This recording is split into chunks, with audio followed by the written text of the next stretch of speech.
we didn't do this by design, but it's Memorial Day weekend, so let's raise a glass, a drink to the men and women who made the ultimate sacrifice. Cheers. Why Sky Blue? God loves infantry. All right, fuck yeah, we're doing this. You want to kick it off, Zach? I think just introductions go around. I think you guys heard the original podcast with Mike and Castellucci, and wanted to expound on some stuff, and it's that was a good experience, and I think we're definitely going to get some more of that right now. Really, thank you for the invite, and honored to be here of all the weekends this weekend and with this crew. I mean, it's just absolutely same. Awesome. Thank you. Yeah, I appreciate it. I know with the whole horde that I have at home, this was kind of the only day that we could do. So I appreciate it, guys. Thank you. Steve, want to introduce who you are and a little bit of your background? Yeah, Steve Welch. I was the first squad leader from 1st Platoon on that deployment. I was an infantry soldier for like 12 to 13 years. When I was in E7, I was going to get out. And then I had the opportunity to go to the Department of Defense, has a physician assistant program. So it's called the Inter-Service Physician Assistant Program. And I wound up going to that. So went back to the 102nd as their PA for about, that was probably about 5 years. So I was there for the first half of their Africa deployment. And now I am on active orders for the Connecticut Army National Guard, and I'm a PA for them and do some flight stuff for them. And they have a kind of a lofty sounding title, but it's the clinical deputy state surgeon for the Connecticut Army National Guard is my full-time AGR job, mixed in with some flight stuff. So sweet gig. Yeah. I worked in the ER for about 5 years, and then now I'm doing this. That schedule was I was getting a little roasted from that. So nice. Pretty savage stuff. It's awesome. That's it. I was fortunate to be able to go to that program, and it's been really good for me. Cool. That's cool. You made your way back to 102nd for a bit. Yeah, it's funny. They actually told me when I was graduating, the officer that came up to bring the commissioning stuff. He's like, you can pick whatever unit you want, man. You can go anywhere pretty much in the state. And then the next day after, they have to drop you and then gain you again. And I was told the next morning that they had gained me into the 102nd. So I did, which I was happy about. But it was just funny it happened that way. Alex Soretny. I was 2nd squad leader along with Steve back in the day. We were talking about how long ago it was. I mean, a lot of it just feels like yesterday. It's crazy how time flies. But did a few more years with Bravo Company and 102nd, and then in preparation for the 1048th Trucking Company going on their 12-13 deployment. Decided to reclass as an 88 Mike and carry my experiences forward with them, and went forward with them back to Afghanistan again, logged some miles, tried to bring the spirit of Bravo Company and the infantry forward, because there's the spirit is alive and well in different different units and different folks. So they carried the fight forward. I went with them. Completed my 20 years in 2023, retired out of the Guard, and I'm working for State of Connecticut Department of Environmental Protection now, doing air quality. Like I said, everything we did feels like it was yesterday, so it's nice seeing my brothers and new brothers. It's awesome. It's just awesome to be here. Forrest, Scott, not nearly as cool as these guys. I was just a machine gunner when I was there. They said go that way. I did. I've been in for 19, almost 20 years next year. I did 16 years in the infantry. And then Nick Pack was like, hey, man, you got to go do something else. So I ended up at OCS as cadre there. Been there for about 3 years now, which is a welcome change. My wife really enjoys that I'm not gone for 4 to 6 days at a time, so that's good. Talking about timelines, Steve was actually my first team leader when I got there, all the way back when he was Corporal Welsh. And I just worked with Alex on and off for a number of years. and I'm sure it'll come up at some point. I kind of got like selected, even though I was a gunner, to be a driver too for his squad sometimes, which at the time I didn't understand why. And then like afterwards, like he's like, hey man, like I'm gonna need you to do this because I trust that you'll be able to do the right thing. And I was like, fine. I don't like it, but okay, it makes sense. So well, that's about it. And how long were you in the 102nd before 16 you years. deployed? I was in. It's interesting. We talked about it on the way up. So I enlisted in 06 when I was a junior in high school. Long story short is that I was in the 102nd for about a year. I had done 3 years because I did the split out program, but I was there for like a year and then we deployed. Okay, so you're a Joe, squad leader. Yeah. Correct. Okay. How's it? So after Afghanistan, I'm sure everybody was close and stuff like that. But like, you know how everybody has lives and everybody moves along. So how long has it been since like you've been in the same room, kind of like all together? So I don't think it's since Afghanistan, probably, right? All three of us, probably, yeah. Yeah. That's fair. Since soon or soon after that, yeah. After all the, It's pretty wild. You just pick it up, right? Like it's, Yeah. it's just, Oh, it's yeah. just like, Absolutely. hey, what's up? Yeah. And everyone looks the same. Like everyone still looks like $1 million. Well, Steve and Terry. gonna make us blush on this podcast. Yeah. So I think you were talking about and like like the whole Masamute was like the big thing, right? You guys kind of did over there. Mm-hmm. And then I think are you the Tomahawk guy? I'm not the Tomahawk guy. No, that would be this gentleman here. You know, hold on. You gotta stand up real quick, like to show him he's the real deal. And like he was reaching for his pocket. I was like, holy shit! Like bona fide, Right here. knife wielding. And it's just it's part of the civilian. Fuck it, uniform, love it, dude. And what if you need to open a beer? That's true. But yes, so you bring up the tomahawk. Is it okay to? Dude, yeah. All right. Please do the honors. So Oh, it's one of those. it is one of these. Like I said, the commander was spot on. He's like, remember they gave us tomahawks, so someone decided It's like the to, multi-tool tomahawk. to issue this, and this is I the remember tomahawk. one of these. The Tomahawk. Very nice. Very nice. And as Steve pointed out, Some you know, biology on there. Yeah, you can exactly. We should know bat and hide. I was gonna say we could that and hides it. Yeah, I'll touch it earlier. like it's cut out to open up fire hydrants. Yeah, You said, yeah. in the event that you I do come remember across that. the Yeah. Afghani fire Never know in hydrant. Afghanistan what you're gonna have. I remember getting that thing and be like, "Wow, this is one useless piece of like, thank you for this." Dude, I love when he wrote his name in it. It was just in case anyone took his Etched in there. Who took my tomahawk? This tomahawk is mine. You know what's crazy? Because like before you go on a mission, at least I think most people are like, whatever. You adjust your kit, right? It's like, all right, I don't need all these fucking like grenades, whatever. Like I'm like, you went on a mission. You're like, I'm gonna need this tomahawk. Yes, and I probably traded food to carry that, and I certainly didn't go forward with the idea that I'm gonna employ it in this fashion. Like Survival tool. It or would be a something cool like that, way yeah. to open an MRE, on Yeah. a really long day. Like, just gonna tomahawk this bitch open. But well, after I gave my weapon to Sergeant Varney to carry on, I'm like, well, this is what I have left, so I guess we're doing it. And I had found a picture actually, because I was like, I remember it had to be accessible. It wouldn't have been clipped to my bag or anything.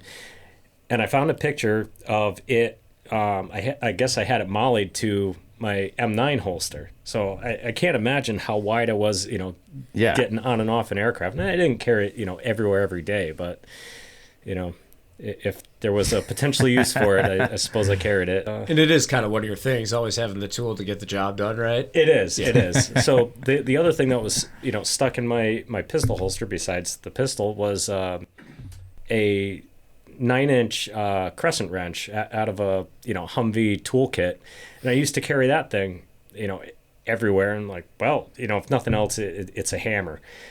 But I remember on a couple of different missions, like I actually used it for wrench things. We had to find the lost Humvee on the mountainside. That's a good one. And long story, but after the mission we were on got extended for days and days and days, we got told, hey, you guys got to stand fast. We hear there's a Humvee on the other side of the mountain. You guys might need to go look for it. Well, this is bullshit. So we hike over there, and what do you think's there? A stolen Afghan army Humvee. Okay, well, now what?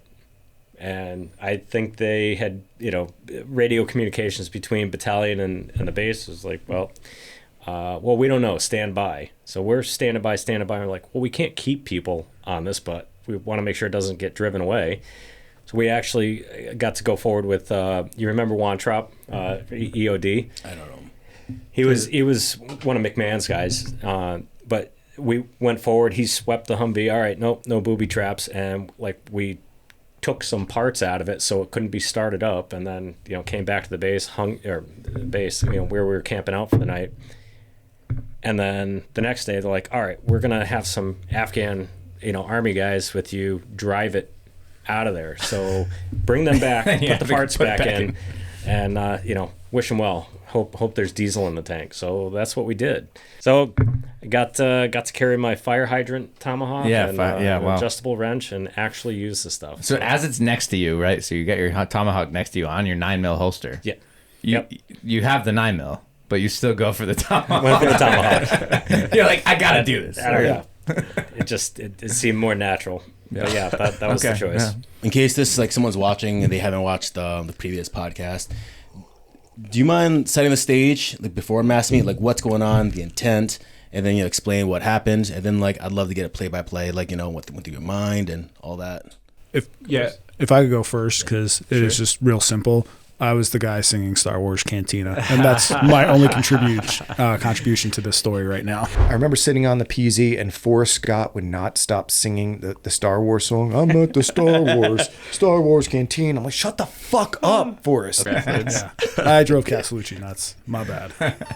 From the time that we occupied Najil, Masamute had actually been had operations conducted in it previously. Not to my understanding, it wasn't as deep in, and it wasn't in the fashion that we air assaulted into it for the first Masamute.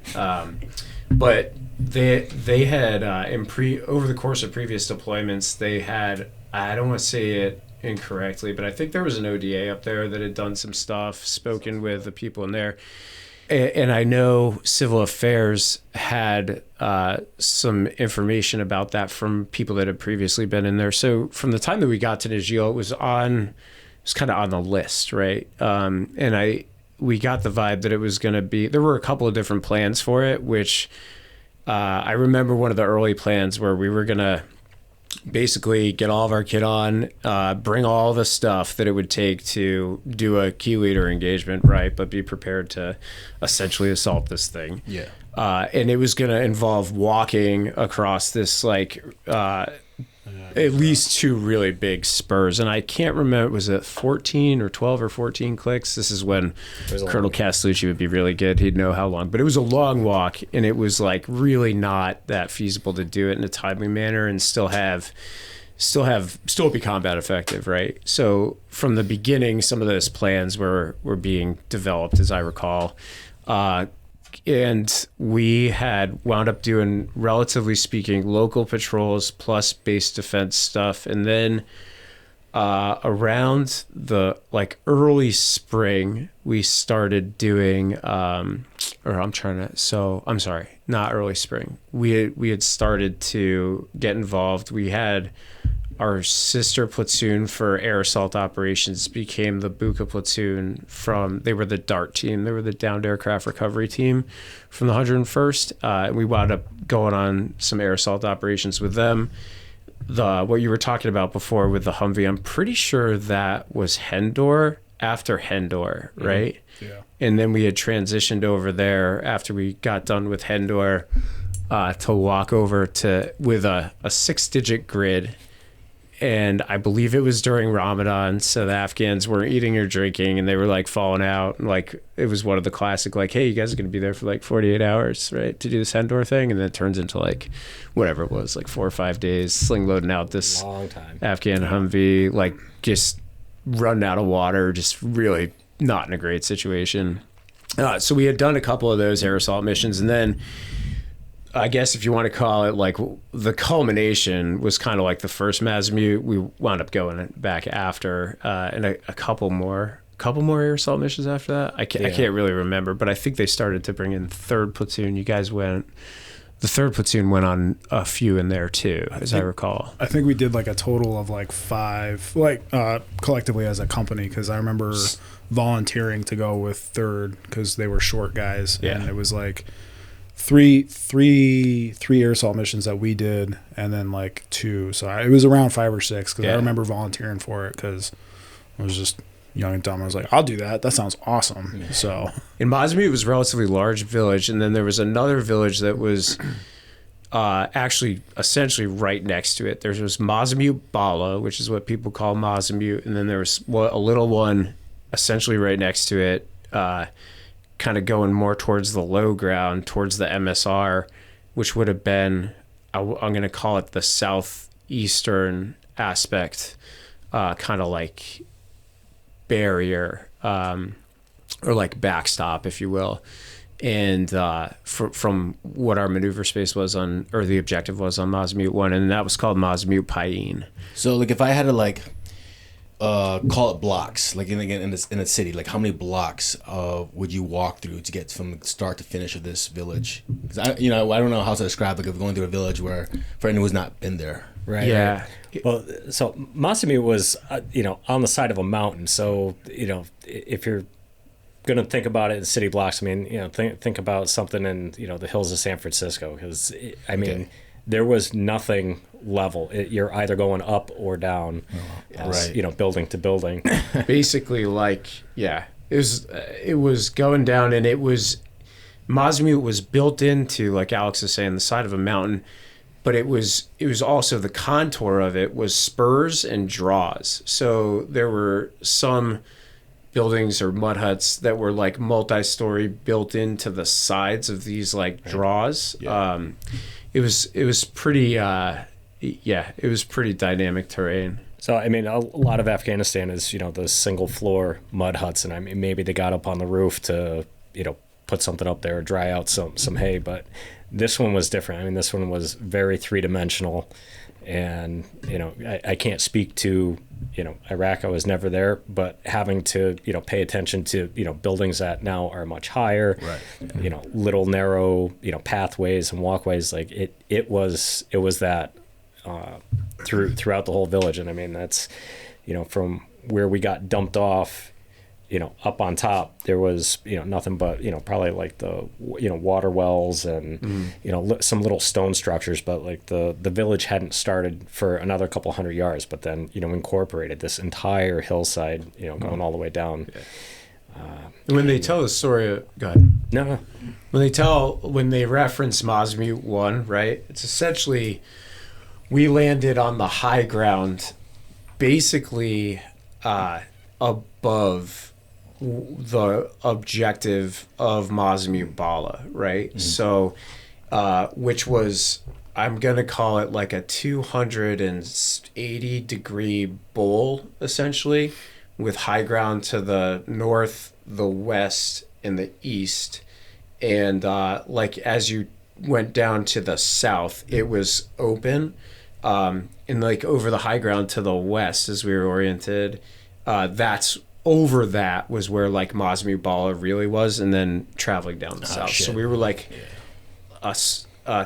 essentially, on Masamute 1, we didn't get into Masamute Bala. Everything happened within that bowl that was supposed to be the staging area before the weather went blacked out all the air. Oh, wow. So that's really where that big firefight was going on. So this is like a television show where like you guys are like air inserted in, dropped off a helicopter at a good distance to call like a football, whatever, so you can see the objective. Yes. And it's like fuck. So now you got these fucking mud huts, and you go into the city, and you got to go down, and now you're in this depression of the city, and they got these buildings up to the side of you, and then on top of that you got the fucking mountains surrounding you, like you said, they're north, east, and west. You get shot down at, and then also you got to push into the city where the actual objective is. We were geographically deconflicted by high ground terrain from the actual city at that point. What Alex is talking about is the second time we went back, we wound up maneuvering through all those more urban signature kind of areas. But the first time, we basically were just in that big bowl. Yeah. So we we didn't have as much from building structure. It was all that stuff was pretty much from the mountains, with the exception of some stone structures that were built, just like goat herding kind of stuff and those kind of structures. That's true. And, rock walls. And sorry to mix that detail about the buildings in, like, but I got to go back on the second one. I got to go. You back. got to go back. Yeah, I won a ticket. We all got to go back. Yeah, we We sure did. And yeah, I mean that's what the inside of it looked like. But for Masamute 1, it was really, we never left the LZ. I mean, we spread out from where the choppers put us off, and we formed our 360. But I mean, we never left. Yeah. There. It just all Masamute went down. 1 is the tomahawk though. Yeah, Right? yeah. That's where the shit went down. Okay. Yeah. Was Masamute I know obviously the intent was the KLE. Was it was it a hot area for like Taliban in bed, or like would they hate us and we were going to try to go over there and try to like, hey, get the vibe, or was it? It was the previous people that we had heard about going in there. They always had some sort of a tick go on.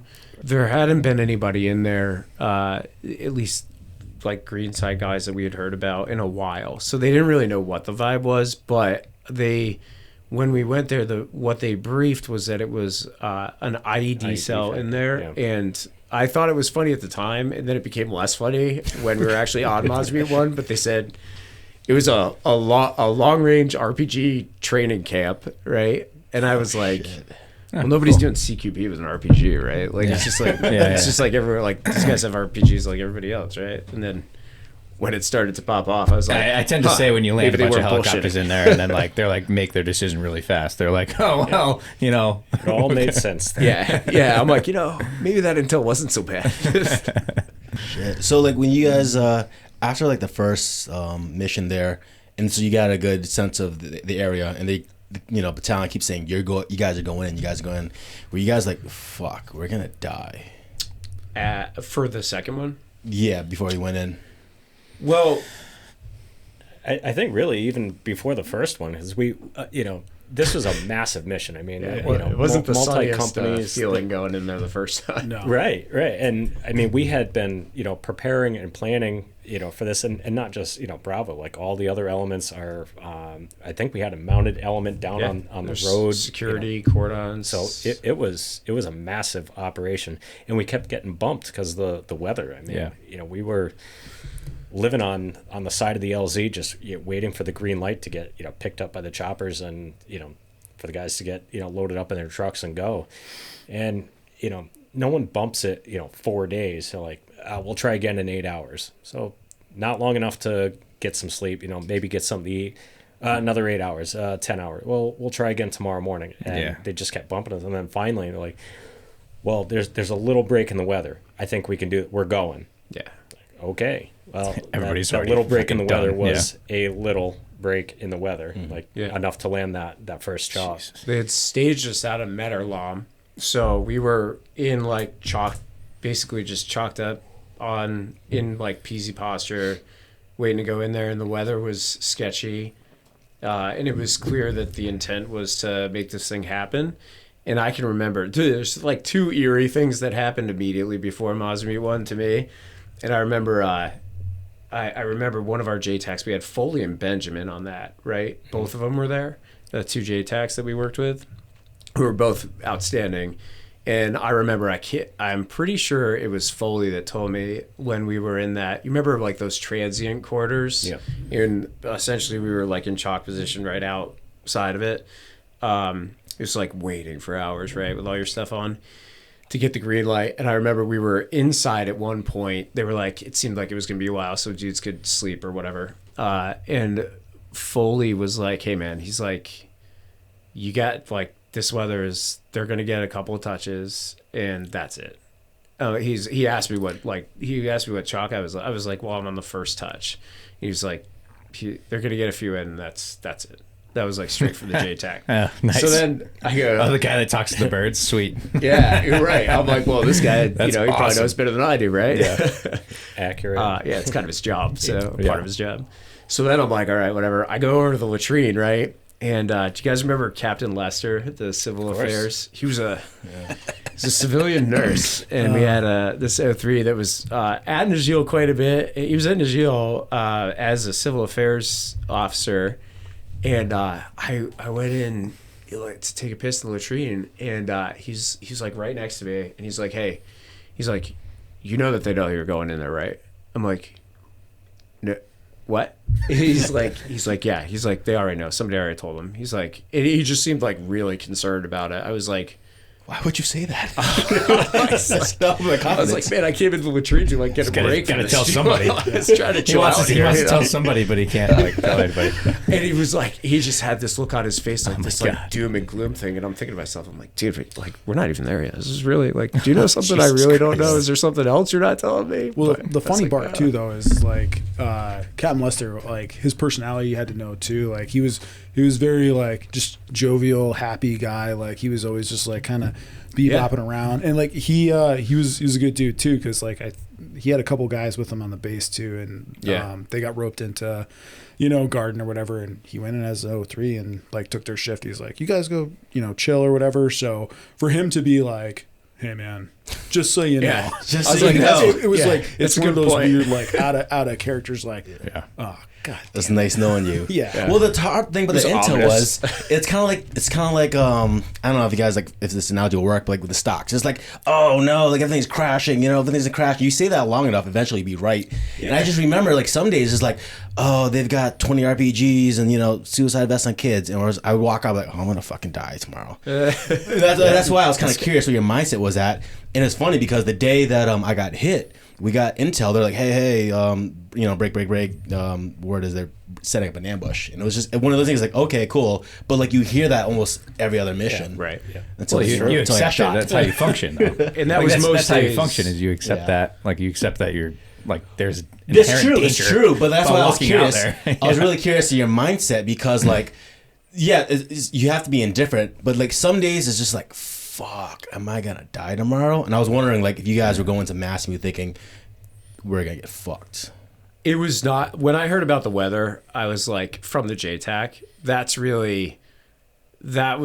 we knew it was going to be,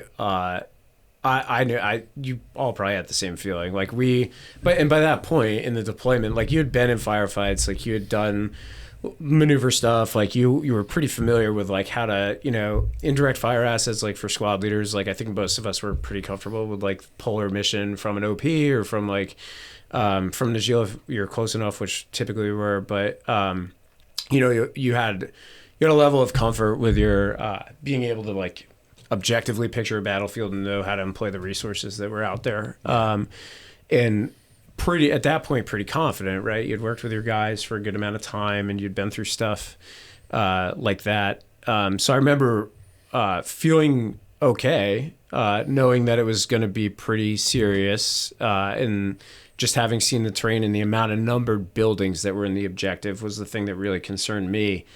The terrain was basically, it was try to offload. I'm going to try to remember this right. It was supposed to be postured as 12 touches of Chinooks. Mm-hmm. Yeah, it was a lot. And we got 3. We get 3 or 4 in. Jesus. I think, well, the way I remember, and just at the Joe level, was like, I remember the whole weather thing, like, had filtered down, like, yeah, you guys have, like, and I don't know where it came from. I just remember, even to this day, it was like, yeah, you guys are not going to be able to get 12 or whatever it was. And I think even then, too, like, we had, like, only, like, 2 Chinooks dedicated to us. So it was going to be, like, hot laps of, like, them coming back, refueling, picking up the next chalk, and then going in. So I just always remember, like, obviously we touched down, and then I feel like there was, because I just kind of remember, like, seeing another set touchdown, and then that was, like, the last bird that I saw until we got on one and left. So I remember hearing them go off. Yeah. In, like, the layers. Station. Yeah. Because the layers of security you had, we had 3 rigs. We had a AC-130, right? There was either an AC-130. There were. I'm pretty sure there were 3 rings, and there were. I want to say Kiowa's Apaches, and there was some fixed wing asset, and there was an ISR. There was a drone up, right? And I might be messing that up a little bit, but there were definitely security, postured, and attack air assets to escort the birds back and forth, but also loitering in the area. And when the weather came in, I remember like hearing stuff check off station. Can't really hear the fixed stuff, but and I think that added to, kind of how we felt, at least how I felt going into it, is like there's such a massive, commitment of our force, to this mission, like to get that kind of air assets, to have, a mounted company. Like we felt good. We had been drilling this and prepping it. It felt strong going in, and it was a great plan had the weather not changed. We got 12 birds, we got, mortars, we have more than enough ammo, spread out all over the place. I felt pretty confident going in. I remember 3 birds, touchdown, and then that distinct, is quiet otherwise. Just hearing, the air go away, watching the clouds roll in. Yeah. You're starting to hear the little ticks of, like raindrops, hitting your helmet and hitting your weapon, and it's just, an eerie silence. And it's like, I don't think they're coming back. Right. And I remember thinking that pretty too. foreboding. Like, it's just like, and then shit. we started to know, like, all right, if this is it, we're not in a good way. Yeah, so set the stage. You guys are about to go in. You've got the whole fucking team. You got air assets. All the guys on ground, everyone in position. How many? But the problem is the weather. You can't get all the guys in on the plane, on the helicopter. Right. We got the three choppers in, and I think as you guys had mentioned in the last episode, 3 out of 12. that included the Afghan army forces on there. So it wasn't even all U.S.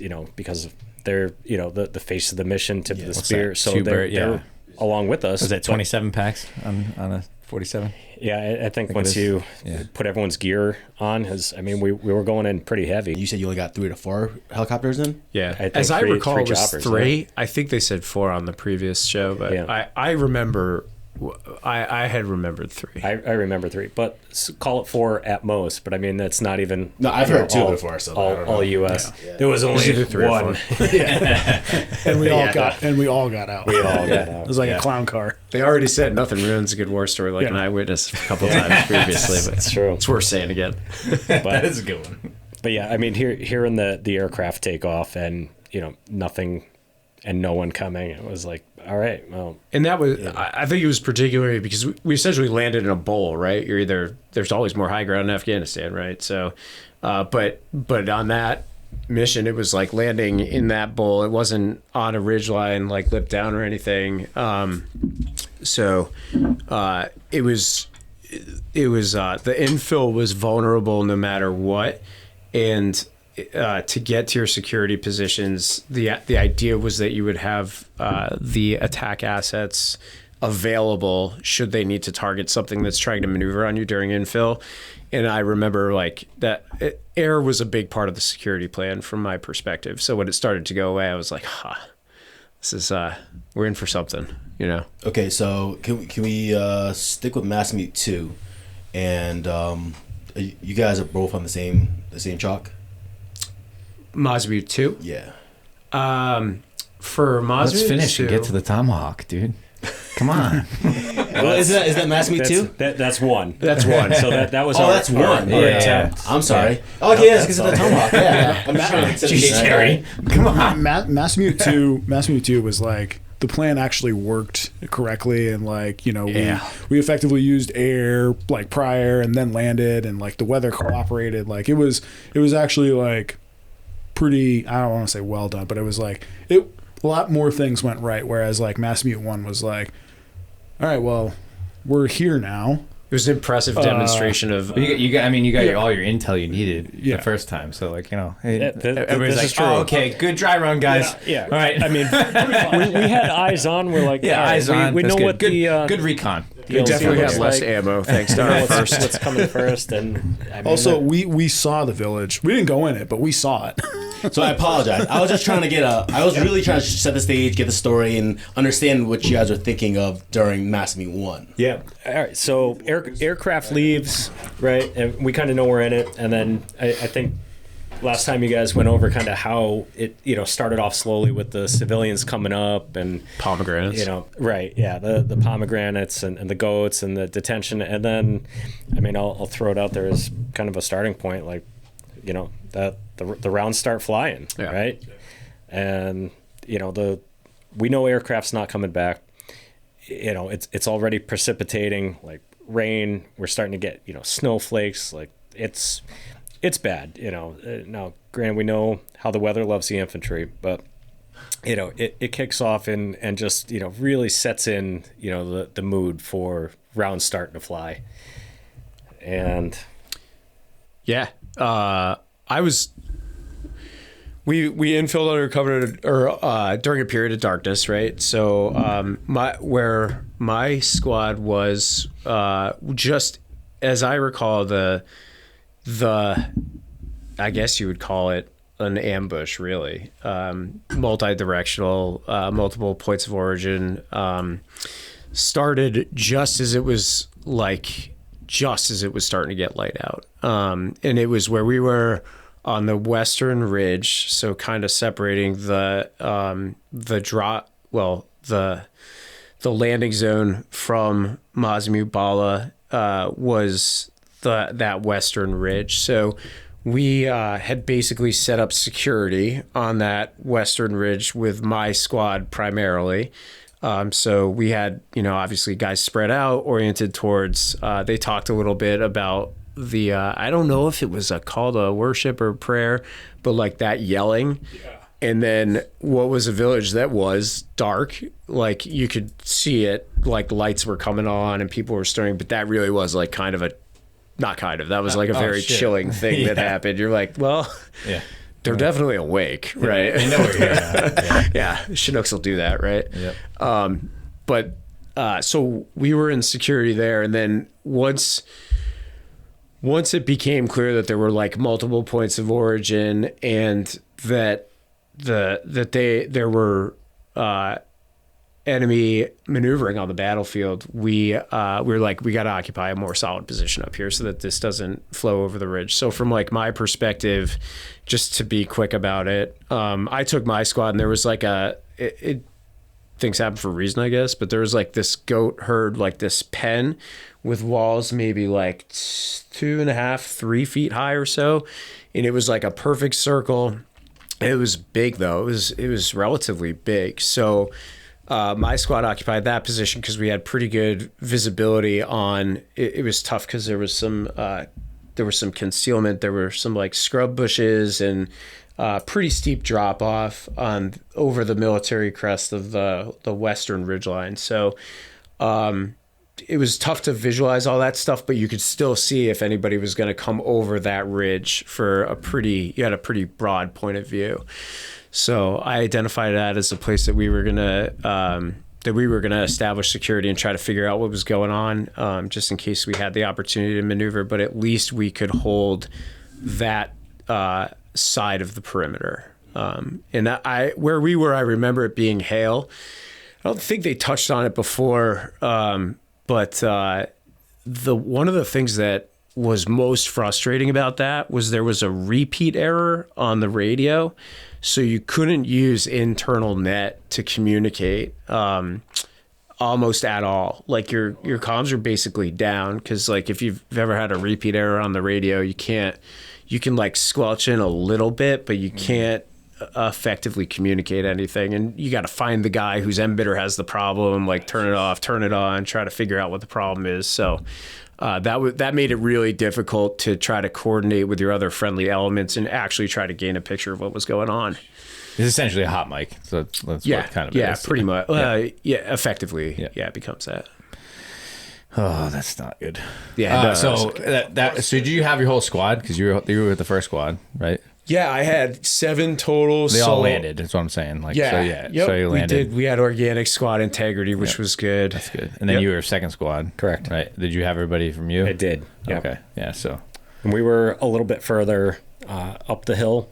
Now, when we were spreading out to, form that initial 360 kind of under the cover of darkness, I mean, get to cover and concealment. So, not a totally clean line, but, we had good 360 with, the other squads. And, but again, like I was saying, a lot of this was, even the LZ was more or less on a hillside, so it was, all, working uphill, and the guy to your left is probably going to be down the hill a little bit, and so on. So you're littered, behind a boulder or a tree, but I mean, you're not just looking over, you got to look over and down, or over and up. So it just that 3 dimensions just added a lot to it. And if you want to roll or go to something, like best of luck to you. You might get some momentum and keep going. But interlocked, and good thing, because you weren't getting much off the radio, and of course people are trying to call in, distance and direction for what they're seeing. And I mean, granted, the first shot, came from, across the, the little valley, but, once it kicked off, and, I think our response was pretty solid right off the bat, but, you don't know if this is going to be one of those little harassing fires, or, they're just trying to see who's here. And it ramped up, pretty quick. And I mean, you just envision, seeing the tracers kind of going back and forth, and, you might get some 203, grenades out. But I mean, and the heavy weapons were doing their thing.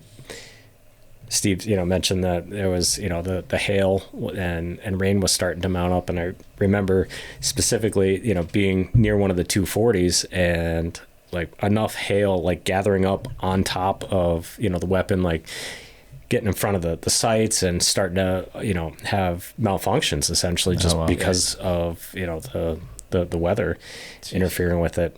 And, trying to figure out, well, now what, Yeah, that was happening with us too. And then, were you in one of these squads, or were you? No, I was on like the opposite side. I want to say it was like more like the eastern side. Like basically, like my position was, I think Castellucci touched on it. There was like this stone wall, like, I don't know, maybe 15 feet long, but it was like half the height of this table. And then there was like this weird like lone tree and like stone, I don't know, building or whatever that they kind of set up, because it was like the most open area with cover that they could actually like get a signal out. So I was over there, and I was the only one that had a 240, not to be that guy, but like on that side.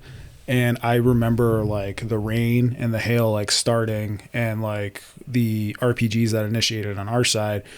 And I remember thinking to myself too, because like I didn't have any like good like cover to get behind. And like Alex said, like it was like if I would have laid down in the prone, I would have like basically been angled down like this. So I kind of like popped it up on like the back of my shoulder, and then like lined up the sights the best that I could. And I started firing back. And then I very distinctly remember like looking down and like seeing like chips of stone come up, and I was like, oh man, I know what that is. And I was like, I got to move. So I hopped back behind that stone wall and kind of set up there. And same thing with the weather. It's just like, I remember getting to a point where it was like just the biggest raindrops I've ever seen. And then it hailed. And I was like, if I told somebody this, they would never, they'd be like, nah, man, you're absolutely full of shit. There's no way that happened. I'm like, it was the craziest thing I've ever seen. Cause like, it was just like, it's like, oh, it's raining. I was like, this is pretty terrible. And it's like, no, it's hailing now. This is worse. So cool. Christ. I guess we're here now. So it's hailing bullets. Comps don't work. Yeah. No one's coming.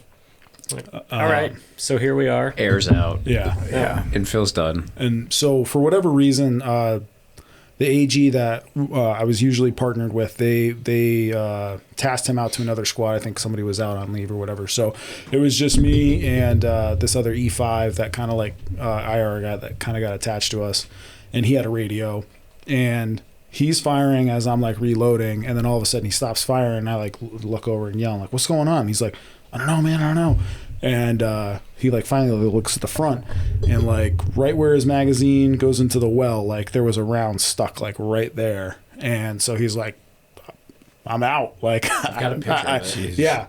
So so I was like, all right, well, we're gonna need ammo because I'm out. And like, you know, back in the day I was much stronger. I like to think of myself that guy in The Wedding Singer's like, I'm sorry, I used to be much stronger. But so I had 800 rounds just as the gunner, right? Because I knew we were going into whatever. And I was like, I'm gonna bring some extra just in case. And I was down to like the last like 200-ish rounds, and he was out. We didn't have any more ammo, so I was like, I'll run down to the next position. And that's when I got down to, I don't remember how far. I just remember like it being the muddiest mud that I'd ever walked through, and like trying to run, and like as you're running, like you're getting stopped. And I finally get down there, and somebody had the Mark 48, and that was jammed, and they were like, it's jammed. And then I like looked at another guy, Varney, and he's like, dude, he's like, my upper receiver got shot, and then there was a round there, and I was like, all right, man, I need ammo because like we're out. And I grabbed some there, and I distinctly remember like trying to run back, and now you're running uphill, same clobby mud, and I was like, if I get hit, man, I get hit. And I just started walking because it was faster to try and just walk than run, because like you could be a little bit more deliberate with your steps. And I finally got back. I think I ended up with like 400 or so rounds, and I was just kind of on that side, just kind of like as I saw tracers come out, or as I saw like, you know, where like you could almost kind of see that smoke trail from the RPG, like that, I would just fire back, you know, and just kind of basically, hey, we're still here, like, you know.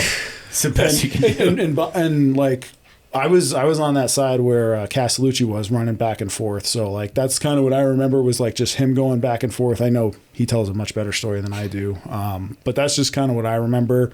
And at some point we did yes, that was his name, I couldn't think of his name, did like finally get on the radio. He's like, hey, gun 1 is like almost black on ammo, we need ammo. And I think that's when you guys heard it or whatever, because there is another distinct memory that I have of Alex here. He's just like, hey man, I heard you need ammo, and like just like drops this like huge pile, and like because we had dispersed enough around, but like it was everybody else was in the fight, so we're just waiting, you know. And so I don't remember how much we went there with in total for the platoon. I know I went there with 800 rounds. I blew through just about all of it because I left there with 300 to 400 rounds left, like throughout the platoon. Like I blew through pretty much all of it. And remember when they had us bring the water bottles? I still think that's hilarious, like because they talked about like water procurement and everything, and they're like, hey, when you get off the bird, grab a case of water. And so we were doing that. So and I was just like, this is fucking useless. Throw that to the side. And at one point, like even though it was raining, like the barrel like was still heating up pretty good. And so I was like,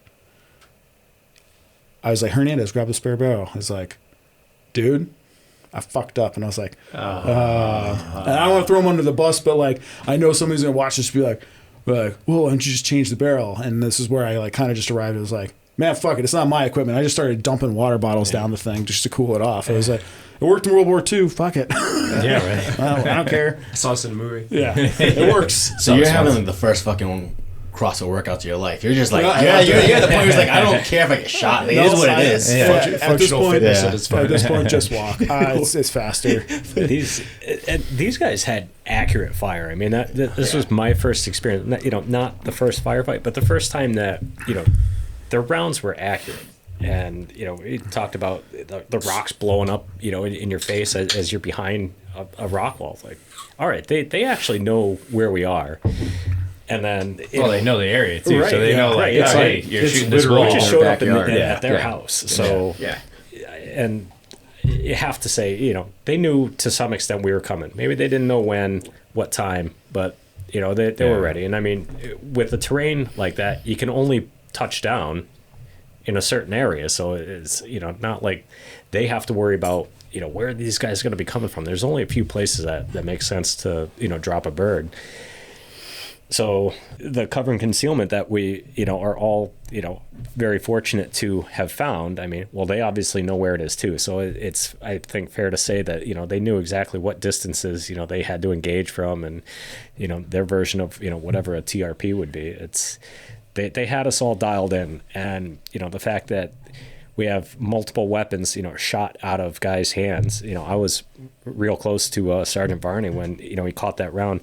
You think about a weapon up at your face and a round coming in and getting lodged and stopping at the steel bolt. Like, where is that in relation to your face? Like, it is right there. it doesn't get any closer than Well, that. Mike in the last podcast kind of alluded. I didn't pick it up when we were talking. He was like, "Yo, he's like, I think there's some pros out there. What do you guys think? Looking back, you think there's like some Chechens out there or something?" There had to be something. It's tough to tell where they're from, and I don't know.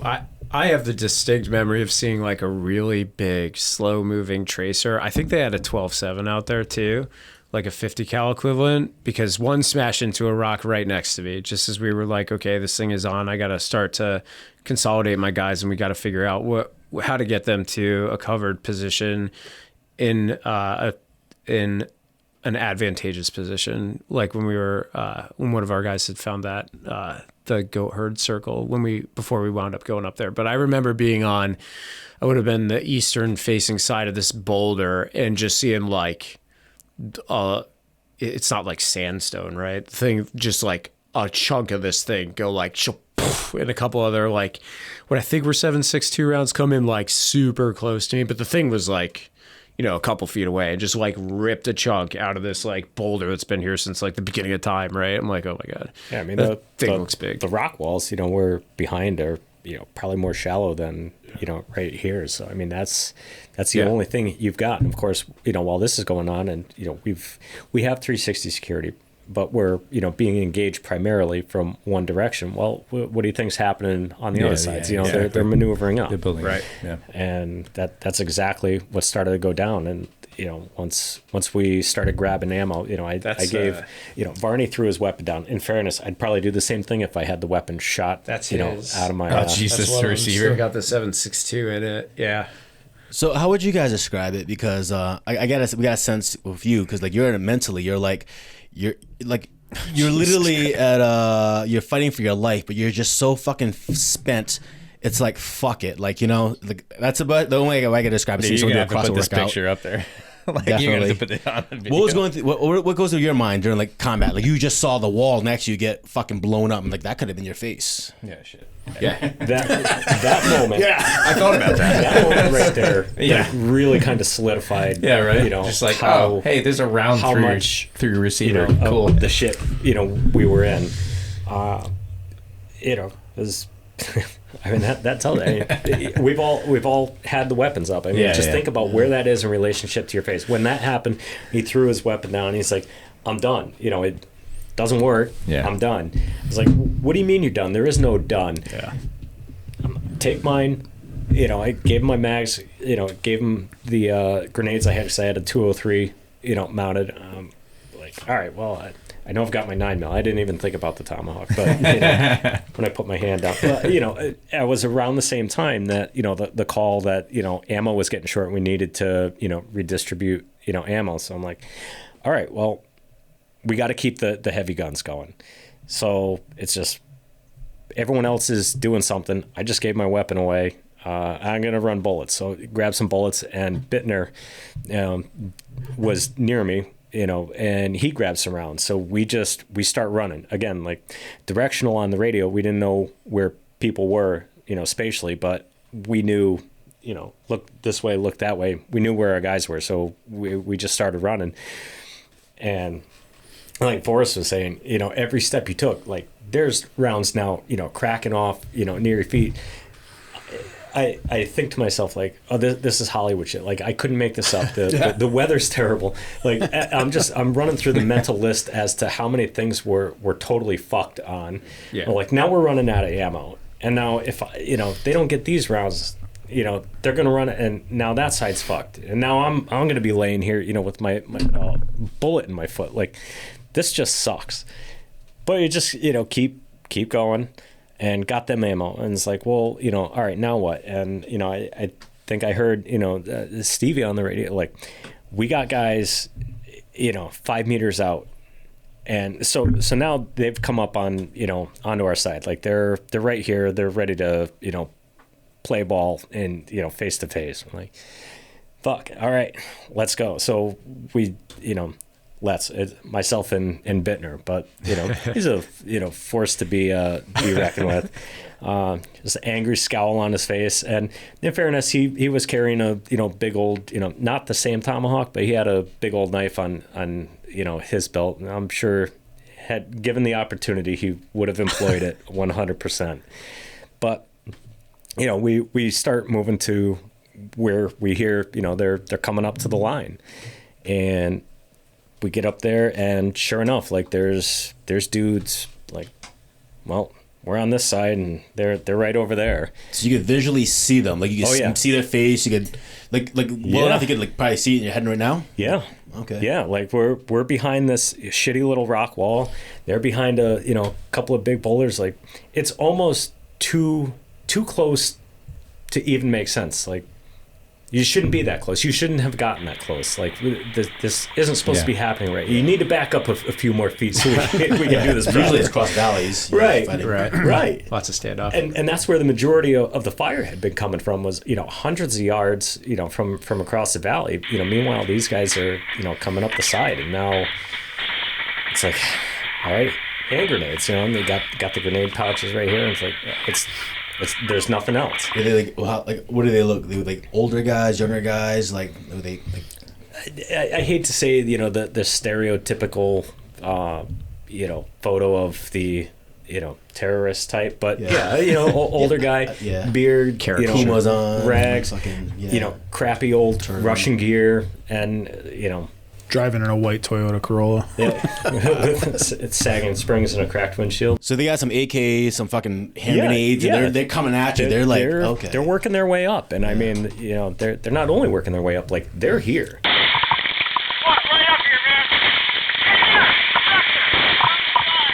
Yeah. They got there. They're one move away from coming up on their perimeter. Now I don't know what their plan was.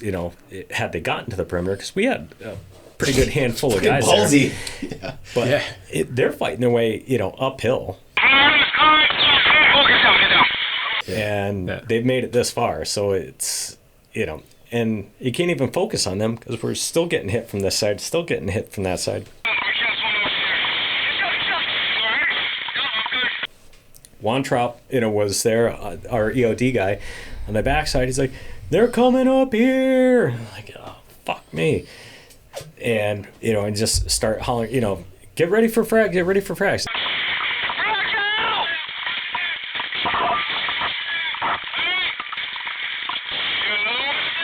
And, your voice only carries so far. Some guys got headsets on, some guys...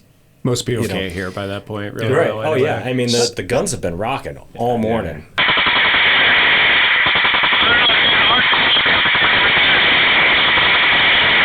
I mean, just like the drown, I cannot stress enough, how crappy, or how just I don't even know, man. Just the weather, the water and the hail, I cannot stress that enough. All added to. I'm laying here fishing for hand grenades, screaming and hollering.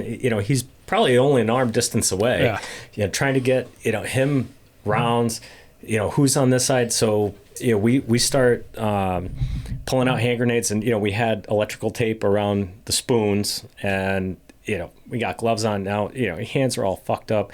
You can't get the tape off, so there's some helmet cam, I think, of Pereira, all people. So he started pulling out hand grenades, tossing them back and forth, and he just starts gnawing on the hand grenade to get an edge of the tape and peel it off. And we prepped some grenades, and we're like, all right, frag out, just like you're trained to do.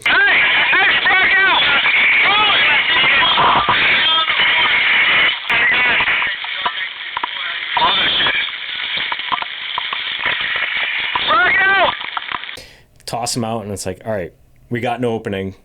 This guy's actually, pinned down, and it's like, let's go. Yeah, I didn't go for the 9. It's just, I don't know, maybe that's where my hand naturally fell. But I felt like he was, close enough, they were close enough that, fire, and I didn't think about all this, reflecting on it, we're too close for rifles now. It's just, it's impersonal.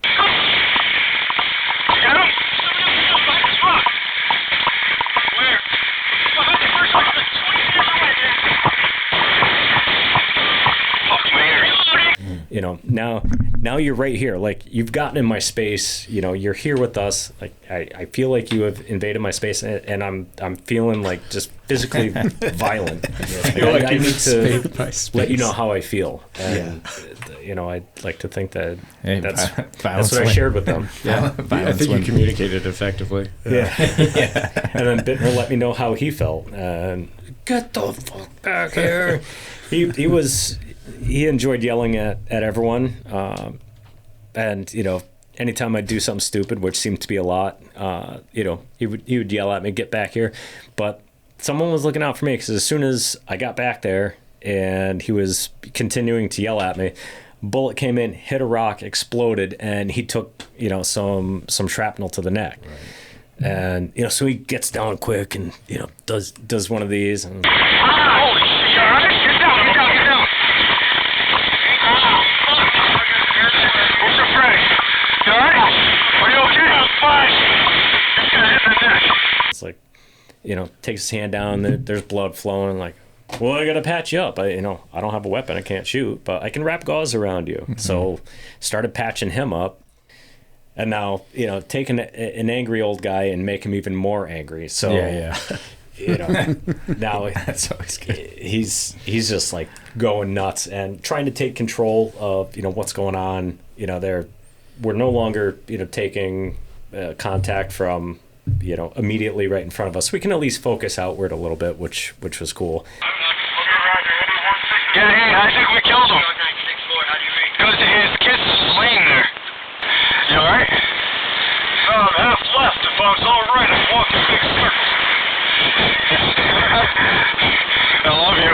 But in that little, like, I think they're calling it the Citadel. The Citadel, yeah. Area, which we ended up having to use as a casualty collection point, because unfortunately we were taking, casualties.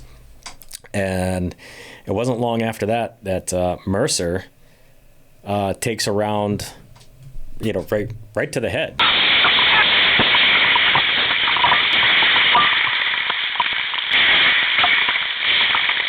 What happened to Mercer?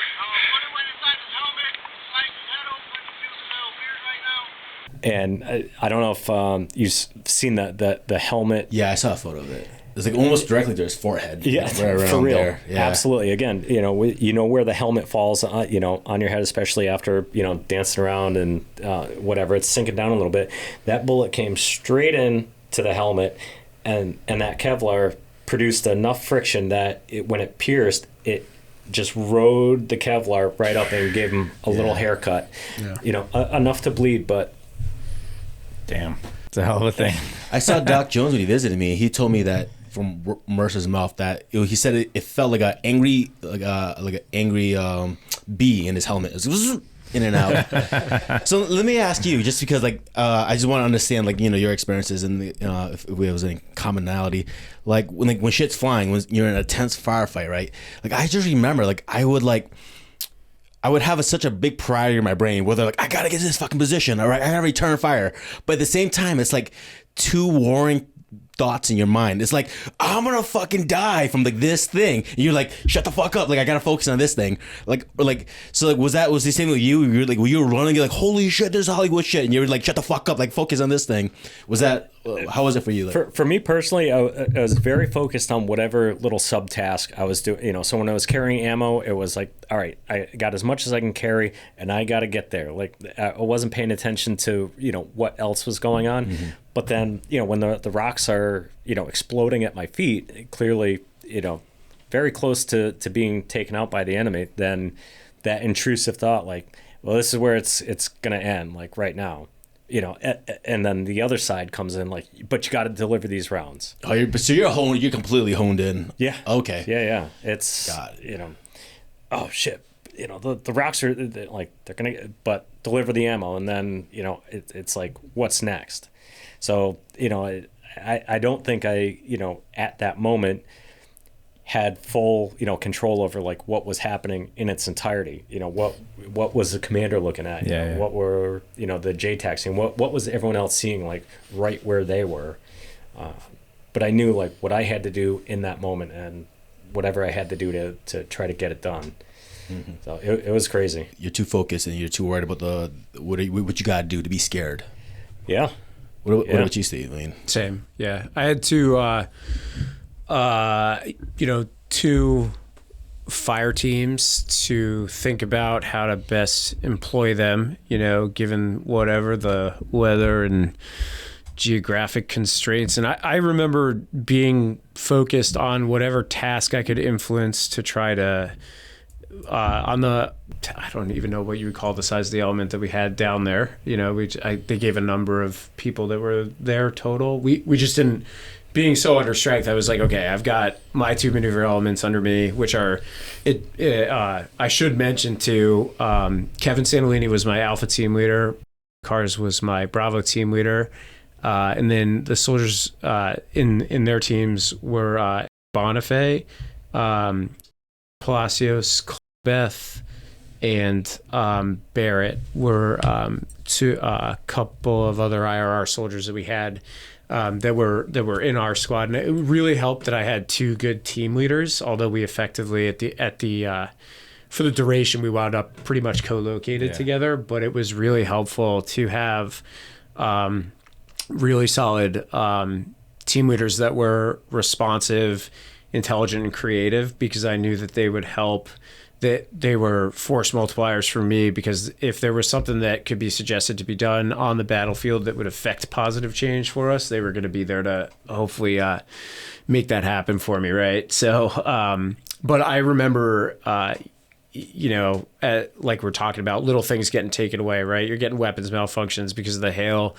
You're getting the radio was that was really, to me, it was really frustrating, like I said before, because it was just hard to get a common operating picture of what was going on and what we needed to prioritize other than security with the guys that we had on the ground. So, I definitely remember like adrenaline rush, especially when in the opening kind of volley of this thing, when the rounds were coming in close and before we were able to suppress for that maneuver element down where you were, and then some of the stuff that was coming at us, just trying to get an idea of where maneuver was coming from, because the points of origin had kind of declared themselves by then, and the heavy weapons were working on those, and it was just really trying to it was more cerebral than anything, just really trying to get an objective picture of what needed to be done, establish a list of priorities in your head, and then work down it. So that's really what I was focused on. But I, other than having the very memorable feeling of like, there's a couple times you feel like where you're like, this is it. Like all we have is what we have. All like the people here and the resources here. Like nothing else is going to help us right now. So we really need to focus on implementing this stuff the best that we can. So I was really, my brain was occupied by that. So it sounded like we're kind of right after your Tomahawk, and you took care of the Tomahawk guy, grenades, Tomahawk, the whole thing, got back. Like how long after that? Because at that point, and I think this is where the story kind of Sretny was talking about, at that point, it was kind of like, hey, we need to call birds back in and get out of here, right? Like I think that was that turning point. Yeah, when the casualties, started to mount, it got to the point where it's like, all right, we need to look at getting a medevac in here and get these guys out, before the whole element can move. I think McMahon, had gone down at that point. Some of the A&A guys, were hurt. I knew, Mercer, just took us, the round to the head. I think Briefort got injured. Guys were starting to fall pretty quick. Did you guys think Mercer was dead initially? No. Well, he stayed animated the whole time, but still, he falls back. Anybody see him take a shot? Yeah, I want to say it's on one of the helmet cam videos actually.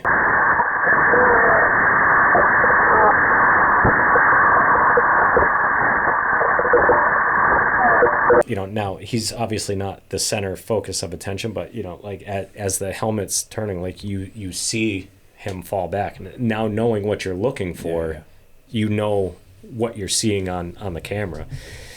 You hit? Yeah. Where? He's good. I got him. Stay on there. Take your spot, man. That might be on Brefort's because I believe it is. because Brefort was like, I don't know, you want to call it maybe a foot on like a stone wall, and the RPG hit like at a downward angle, like right where he was, and like so he was out just from sheer concussion, like just being inside that blast wave. His helmet cam is like the Blair Witch Project. After they dropped the camera, like for a while, you're like, it was just like still head. Yeah, like he's not moving anywhere. As you just see stuff running back and forth. And you guys don't know McMahon is KIA at this point. I did just because of proximity. Yeah, you did, but you guys didn't. Right. We at this point, when the comms got back enough, we knew that there were additional casualties. So we know that we're trying to get medevac birds coming in, and they're not coming. Like they're not getting authorized right off the bat. So if they're not coming, we know we're not getting air support in any other fashion, which also means we're not getting any of the rest of our team in. So it's kind of reality is setting in even more. How screwed we are, without any kind of air support. And at this point, it's like just a matter of survival. Like we're obviously not going down to conduct the mission as planned. Yeah. We're not getting out of here anytime soon. We just need to to try to stay alive. I mean, as simple as that is, it's really what the one and only thing is just try to keep our perimeter alive in whatever fashion. And if we hit the ground with 60 people, well, now we're down to 50. Now we're down to 40. I mean, there were the casualty collection point was getting pretty full, and they're coming from all directions, and we had like a sub CCP from where the commander and McMahon were down there, because it wasn't realistic to start dragging people up the hill, but there were people just going down all over the place. So where Varney got his weapon shot out was like another little stone goat pen.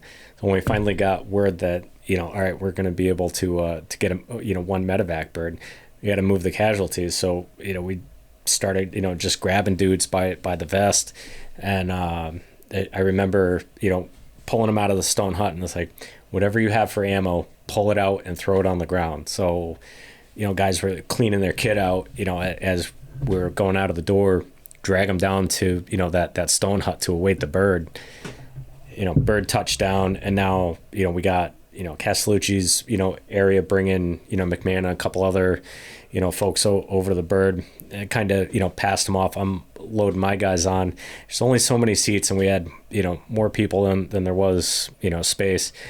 I remember I got to help load some of their folks on. I remember helping to load McMahon on, and I mean, people are just balled up. You don't know you're just throwing bodies on what's things. what. Just get them on the bird, get the bird out of here.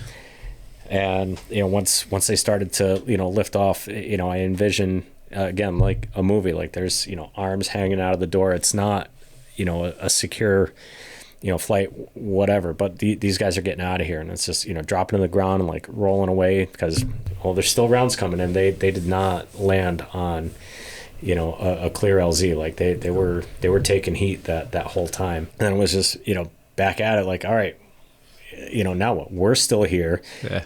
Again, you hear that bird just leaving. Gets quiet again. Like, oh, good. Here we go. At this point, that like the incoming rounds are it's just part of the background noise. I don't even know how long it was, but I mean, now again, the weather's still shitty, so guys are soaked. It's just everything's becoming heavier, and you don't know if you're hot or cold. Your fingers tingling. Trying to pass out ammo to keep guys going.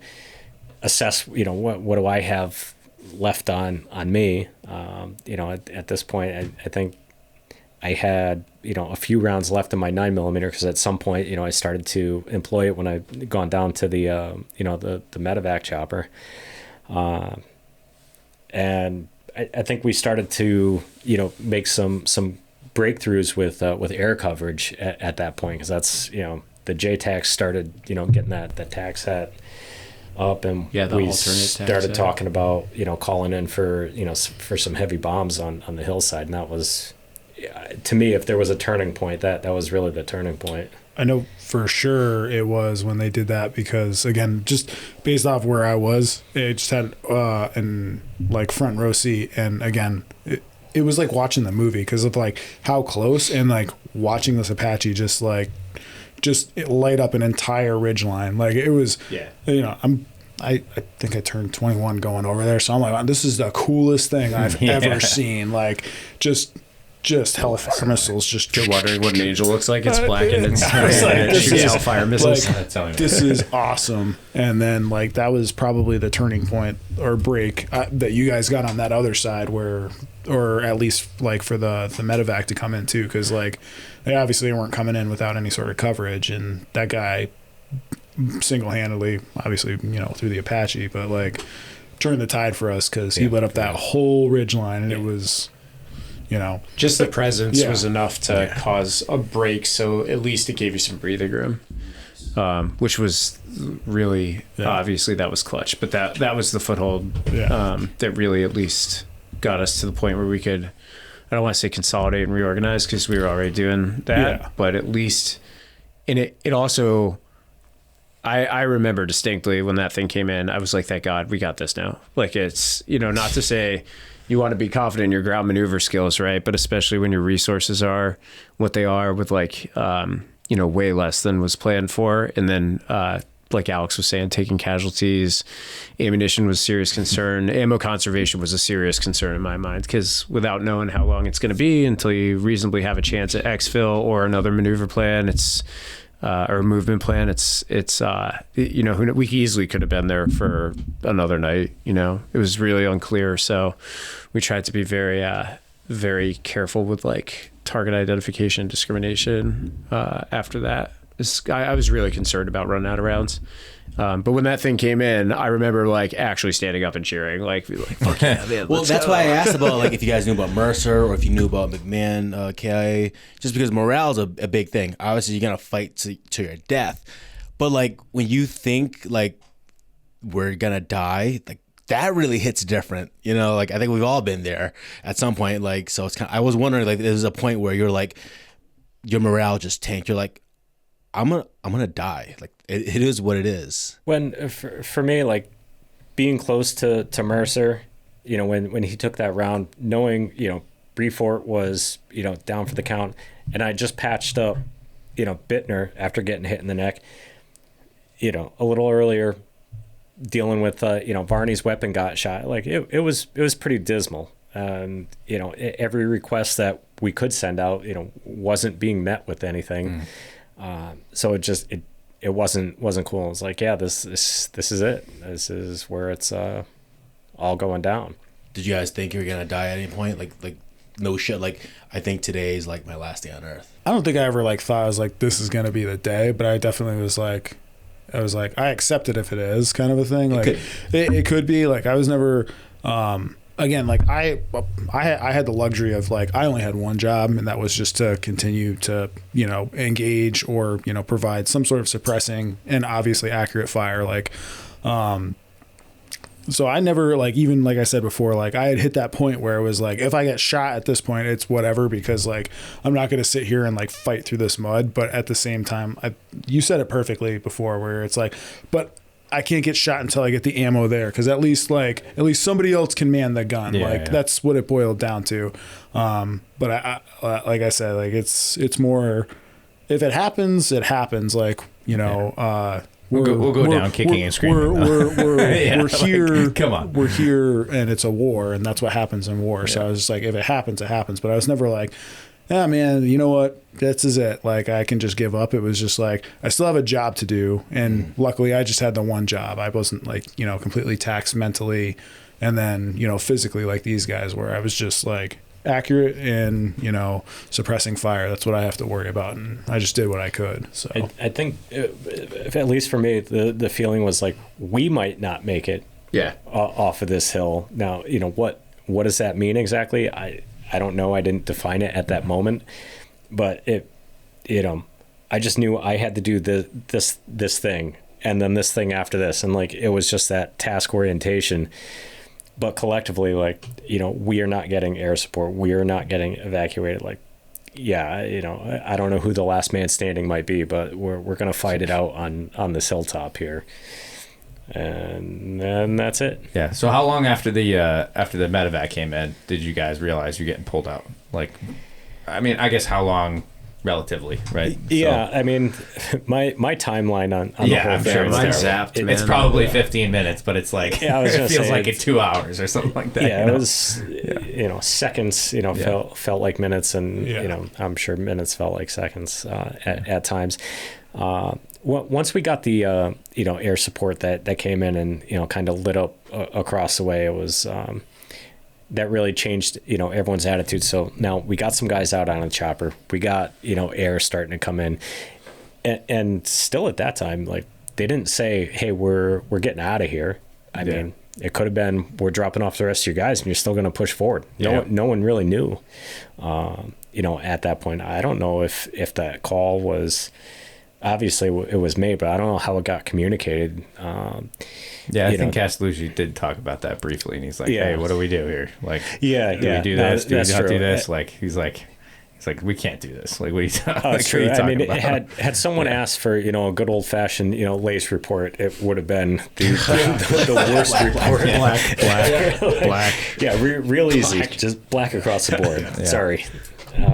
Send us everything. So yeah, we really had no choice but to leave. And you know, at that point, like I had started to, you know, make my way, you know, back down to, you know, where Castellucci and where McMahon, you know, was stationed in his place of the perimeter. You know, him exiting the fight in the fashion, you know, that he did. He had, you know, a huge rucksack, you know, worth of explosives and EOD equipment with him that, you know, was now just left there on the ground. So like, all right, we're starting to prepare for, you know, possibly getting out of here. Like, can't leave that. Yeah. So I went down and, you know, had to jump over another stone wall to, you know, kind of grab it and drag it back over, like, you know, and like, all right, let's just start gathering stuff up. And I remember in jumping over the wall to get that bag, I just remember how shitty the ACUs were built. Like, in general, crotch getting ripped out all the time. The crotch is ripped out. If you got the mediums, you should have got the large. Like, Jumped over the wall, and I just feel this huge, you know, tear. And of course, pants ripped right from the crotch down to the knee. The only thing that stopped it was the, you know, the lower strap on the pistol holster. I'm like, just one more thing. Of course, yeah. On top of the weather, on top of, you know, dudes getting like all this stuff, and now my pants are fucking ripped. Like, awesome. This day just sucks, man. And, you know, but at this point, like, we're looking towards that next step, which is, you know, exfilling and just getting out of here. And, you know, the majority of us, you know, seemed like we're still here, still in the fight. Everyone got that, you know, boost of, you know, energy when, you know, the aircraft came in to start to support us. So it started to feel good again. You know, like we were actually going to, you know, walk out of here and try and lay some smack down. You know, like, we're not just going to walk out with our tail between our legs. We're going to throw everything we have at you now. Yeah, that's good. So I'm curious, the hatchet. You just saw complete red. Like, there was no like I've been there before. Like, you know, not in that obviously the circumstance, but like I've been in where like I acted because I was so angry, and that was it. Yep. There was no thought behind it. You just wanted to chase him down, fucking make him pay. It was anger. Like, I was insulted that, you know, you've made it this close to us. Like, you've insulted, you know, myself and my, you know, my comrades. Like, you've made it this close. You're not supposed to be this close, and how dare you? And fuck you. You just went full John Wick. You just hopped over the wall. I went, yeah. I mean, it was. they realized it was there. In that moment, they fucked up. We can started running. I mean, we can obviously like cut this thing out, but like, did you like go for the neck? Like, did you just like? Well, I wasn't gonna cut that out. I wanted to ask, like, where did you land? Did you just like, hey, fucking haymaker? It was just a full swing. I mean, you know, this thing's, got, Right in the clavicle and the shoulder bone. Shredded little thing on here, which, just enough to, fit through my hand and give it a quick twist. I'm like, I'm just going to keep swinging. And it was just full anger, just going. And, I'm not thinking about, who's across the way. Yeah. Like, am I exposing myself? Like, it was just that pure anger that took over. And Right. So you took one down with a hatchet, and did you shoot him? Was this the same person you shot with his AK, or? I mean, it's a little blurry, but yeah, I mean, they were obviously armed. They were coming up with, with weapons. So, I mean, going at them. Now, this was right after, we tossed the grenades. So I'm hoping that, maybe the grenades did some of the work. But if nothing else, a little disoriented.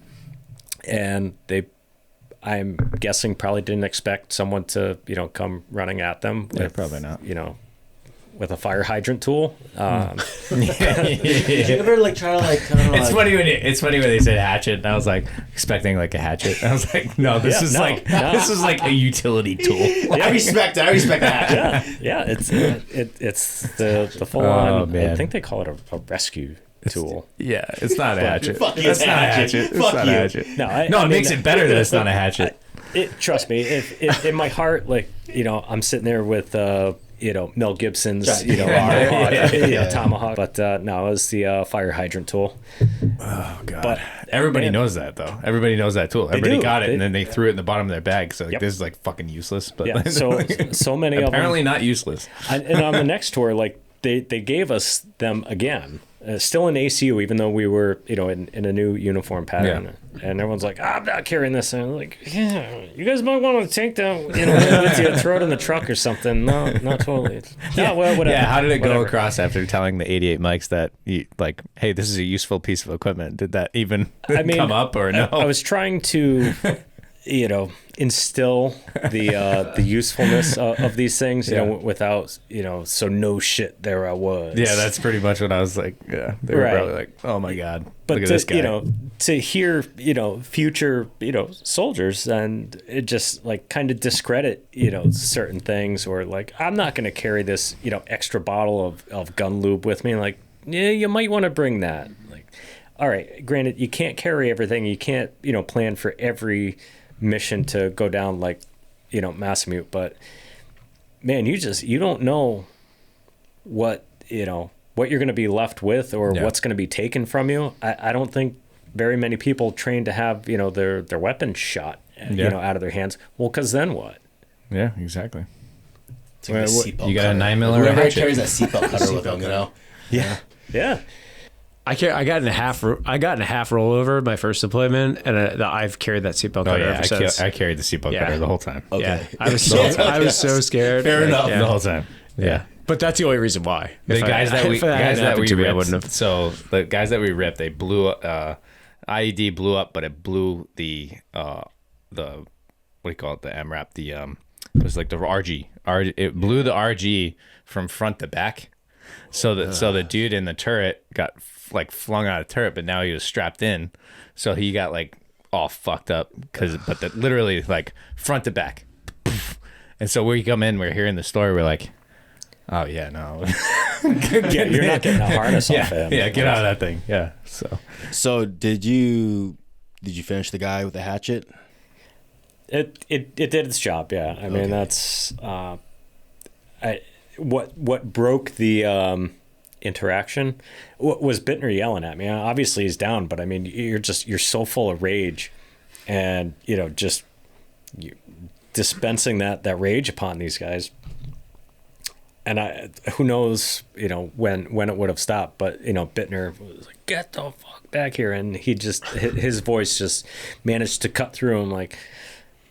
Okay, all right, and And you realize you're like, They're- oh yeah, I shouldn't be here right now. yeah, I'm kind of on the wrong side of the cover and concealment, but these guys are down.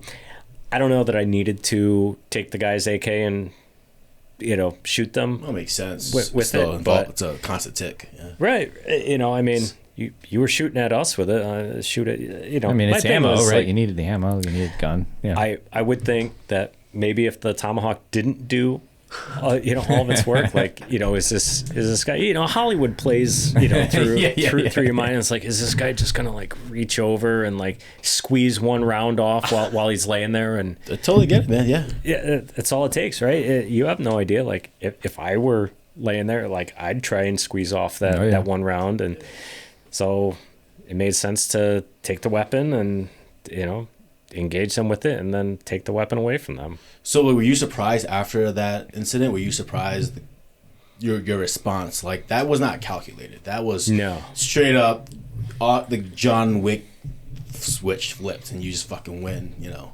I feel like I know how I ended up in that situation, not necessarily like, well, what, you know, why did I respond that way? Like I was angry. I was really angry. I was, you know, watching our dudes get messed up. I don't like failure, and I, you know, felt like at that point our mission was failing. Yeah. And, you know, wanted to dole it out somehow. Yeah, just, you know, kind of, you know, regain myself and, you know, regain some control of the situation, because I think up until that point it felt like, you know, we were losing control, you know, and we were losing it to them. And, you know, now I think they've impressed upon us, you know, through training enough, like, you know, that violence of action and just, you know, we have control. Like, we own the battlefield. Yeah. We own our, you know, our domain, not them, not anyone else. And I feel like I just got down to that base level, you know, with it. I'm curious when you got back though, like, so like you guys all get back, like what, like how did that story come about afterwards? Like, was it like, oh, and this fucking guy fucking ran across the guy with a fucking hatchet? Like, you know, like how did the stories come out afterwards? So, you know, we started talking about like Masamute 1, Masamute 2. So I don't think, you know, anyone was really even back in their own mind yet. You know, by the time we get, you know, exfilled back to Medellin, at this point now I'm walking around with, you know, my pants ripped. Like, well, you know, there's people moving to the chow hall, you know, going to the gym, you know, just going on about their daily lives that had nothing to do with, you know, what just took place with us. Our support, you know, folks were there to receive us back. And I mean, you can only imagine, you know, how amped up, you know, they were. They've just been listening to this entire thing live, you know, through radios and headsets. And, you know, I think it was First Sergeant Denzel from Fox Company was one of the ones that like got us, you know, off of the birds. And we had to, you know, get some sort of like, you know, debrief immediately. And, you know, folks that didn't make it out on the medevac, like Bittner, he had a seat on the medevac bird and refused to take it. He put, you know, other people on there, but then, you know, got back with us and was like, bro, you got to go to the aid station. Like, your really shitty, you know, bandage is falling off and you still have a chunk of bullet in your neck.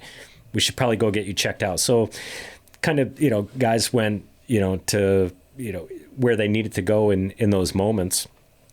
And then, like, you know, Castellucci was talking about, started to work on getting us back to, you know, the base. And I think guys are still trying to, you know, figure out, well, who actually made it back and who didn't. Yeah. And, you know, kind of talking about those heavy things, like, you know, right there. And then like, whoa, this is what you saw. Like, well, this is what I saw. You know, and I know it's totally different. Two pictures of the battlefield, right? Oh, So it's crazy. Insane. Even it's insane how it works. Yeah. You know, the guys that I was, you know, right next to, like, well, they had a completely, you know, different experience. I'm talking to Varney about his weapon because, well, I also had to get my weapon back. And, you know, that's not a good feeling, walking around with no rifle and being like, did I lose my weapon? Did I leave it somewhere? Like, I need to get this back. All right, Varney, we need to get you a new weapon. Like, you know, we're how does that work? Because like, right? When nobody's like, hey, you got to get a new weapon. Like, hey, that's weird. let's track our guys down that did get, you know, evac'd. And like, you know, Mercer, how's he doing? We had no idea, you know, how he was doing. Hey, Mercer, we got to get you a new helmet. Like, so there's like these immediate logistical things that we needed to, start to address. Like once you leave the fight, you're still in the fight. Like you're still like doing the things like PCCs, PCIs, getting back out in order and all that stuff. Yeah. It's insane. And it is insane. I'd like to think that, to some level that's kind of what took over and we didn't even get to process it.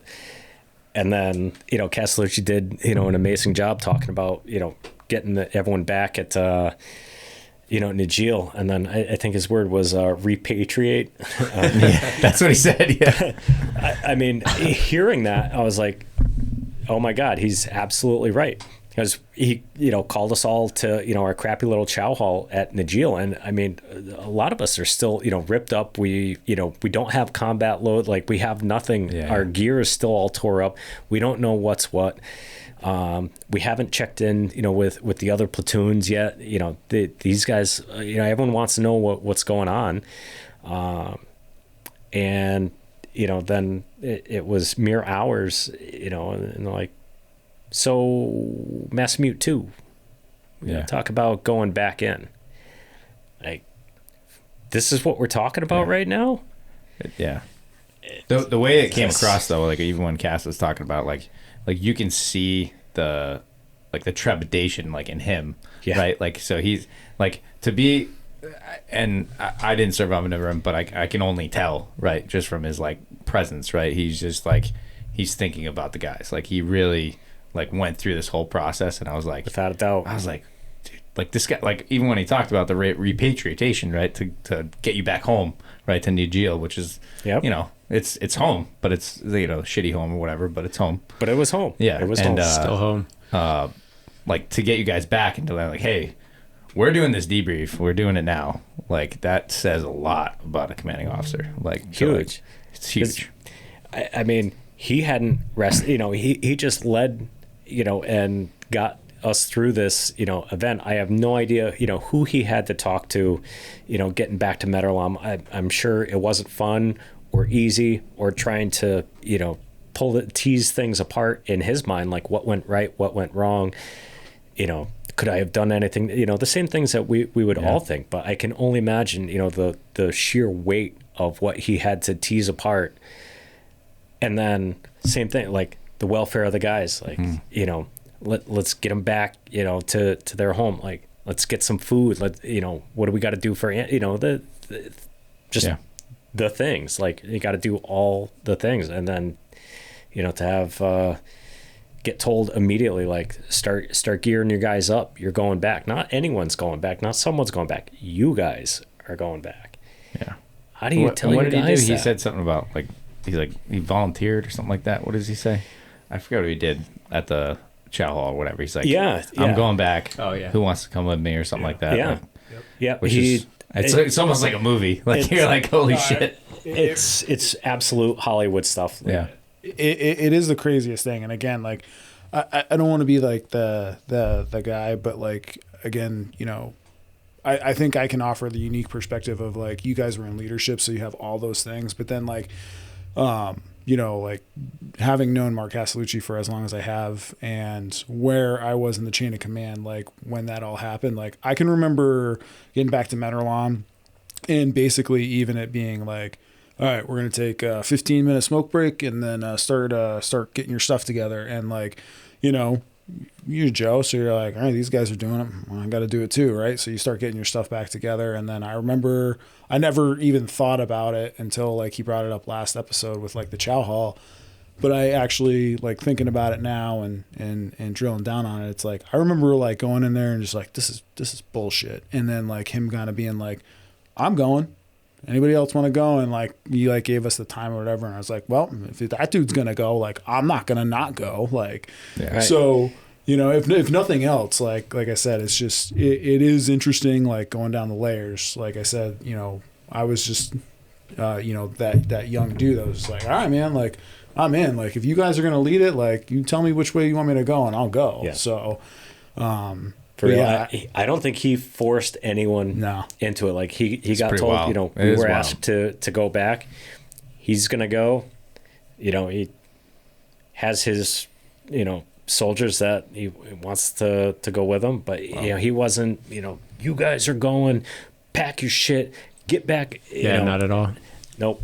And then, it's like, acknowledge what had happened. Acknowledge that, we had loss on that mission. And it was fucked up. Like the whole thing was fucked up. Yeah. And to me, that was the one of the most important things, was just hearing some acknowledgement that, this thing was fucked up from the start. Like we probably shouldn't have gotten on the birds. It wasn't enough time, but what's done is done. We're going to make sure, it doesn't happen again. And we lost some dudes, and we still have that original mission that needs to be completed. But I'm going to go back, I'm going to go back and I'm going to make sure, I lay a fucking smackdown for the guys that we lost. And man, I mean, you feel it at that moment. Like, yeah. Give me my tomahawk. Like, I want to go and fucking smack down. Get some more. Hell yeah. Let me sharpen this bitch back up. Yeah. Let's go. Oh yeah. Like, get me a grindstone. I need to put an edge back in this thing. But you wanted to go back. And I mean, we're just mere hours away from this. And that's an incredible, just thought. It's at the time. it's Castellucci, no one wanted to go back into that village. No one wanted to, go look for this bomb, factory. People want to go with Castellucci. Like if he was going in, he wasn't going alone, and we were going to be the ones going with him. I mean, that's how I felt. That's pretty fucking wild. Can we take a pause? And I gotta take a piss. Yeah. If anyone has to pee. I was waiting for you to take a piss. So that way. Yeah. You always say who's first? I got a small bladder. I was hoping I wasn't going to be the first. Terry's always the first. You're a gracious host for doing that. It's funny because outside of you guys, I've told this story to one other person, and I remember just the entire time it was my father-in-law, right? Because he had asked, my wife and I have been together for a really, really long time, but he had asked, he's like, so what went on, yada yada, and he was just really cool about it, and he's like, hey, I don't want to pry, but what? How did you get that hole in your rucksack and your hat? More or less, because I still have that bag. That's my lucky pack. Oh, sick. He's like, hey, you don't have to go into detail, but what would you say was the hardest day? I was like, actually, this is since you asked, this is the craziest story, and none of it will sound real, and you'll probably be dumber after listening to it. But I swear to God, this is what happened. And I told him the story. This was, Jesus, probably the Masamute story. Yeah, this was 2012, so it was relatively fresh in my mind. Geez. So he's like.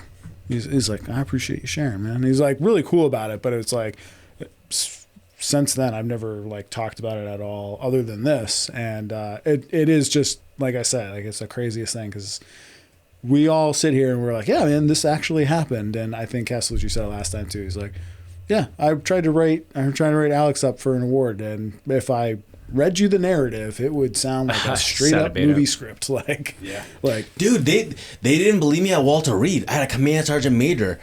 I said this before. I don't know if you guys started. You guys remember this story? Me rolling down the mountain. He told me, me throwing myself down the mountain. He said I'm rolling. Quick story, really quick story though. Terry has PTSD from Walter Reed. All my angers from Walter Reed. I get that. I had a command sergeant major from the 101st visiting a bunch of soldiers, and then I kept telling the story, and then he kept emphasizing, then you roll down the mountain. I didn't get it at the time. In hindsight, later, I was like, that motherfucker. He kept trying to call me out, saying, I didn't throw myself off the mountain. Crazy thing, but it's just no, mother.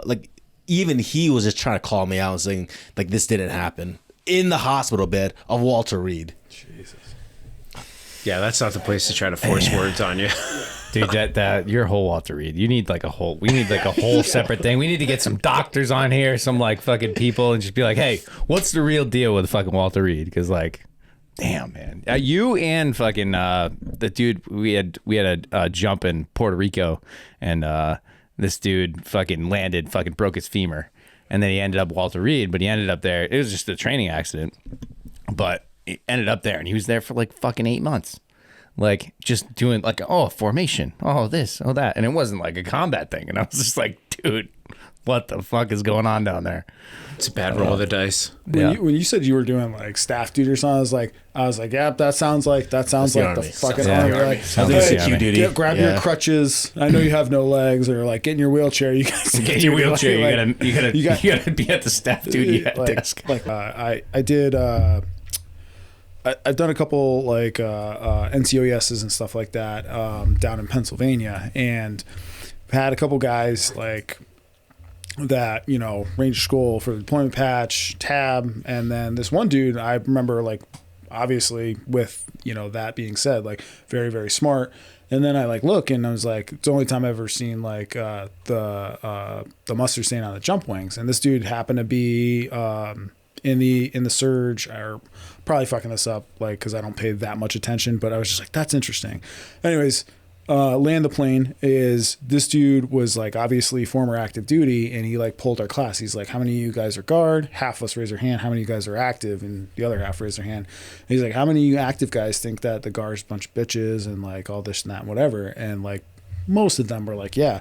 And he's like, I'm gonna tell you right now. He's like, I used to think the same thing. He's like, I got out, I went to the guard, and he's like, I'm gonna tell you, it's 10 times harder. He's like, because you got your job here, then you got your job on the civilian side, and then it's like, yeah, it's like you guys on the active, like you own those soldiers in terms of like how you're going to structure their day and all that stuff. But it's like when you have a dude that you're only responsible for 2 days out of the month, still can't pass PT, where, let's just take that. And it's like, the best you can do is at face value when you call him once a week, because you don't get paid to drive across the state, right? We're from Connecticut, so it's smaller, but even then, like, I'm not getting paid 2 hours to drive around and make sure this dude's working out. I got to take him at face value because I got a job, a life, and all that other stuff. So it's just funny. It's just funny because like I've heard quite the opposite from a lot of active duty people that I've ran into on the guard side, especially in. Well, it's once after though. It's after they get in there, and then they're like, "Oh, yeah, okay, that's weird." Yeah. So, but I mean, it's starting to change, I think. But it is always interesting. Like I said, like that's what sticks out in my mind. Like scroll on the right side, tab, and then the mustard stain on the jump wings. And this dude's even saying like, "Nah, man, I'm telling you, it's a lot harder. Like when you do this, as a guard soldier, because."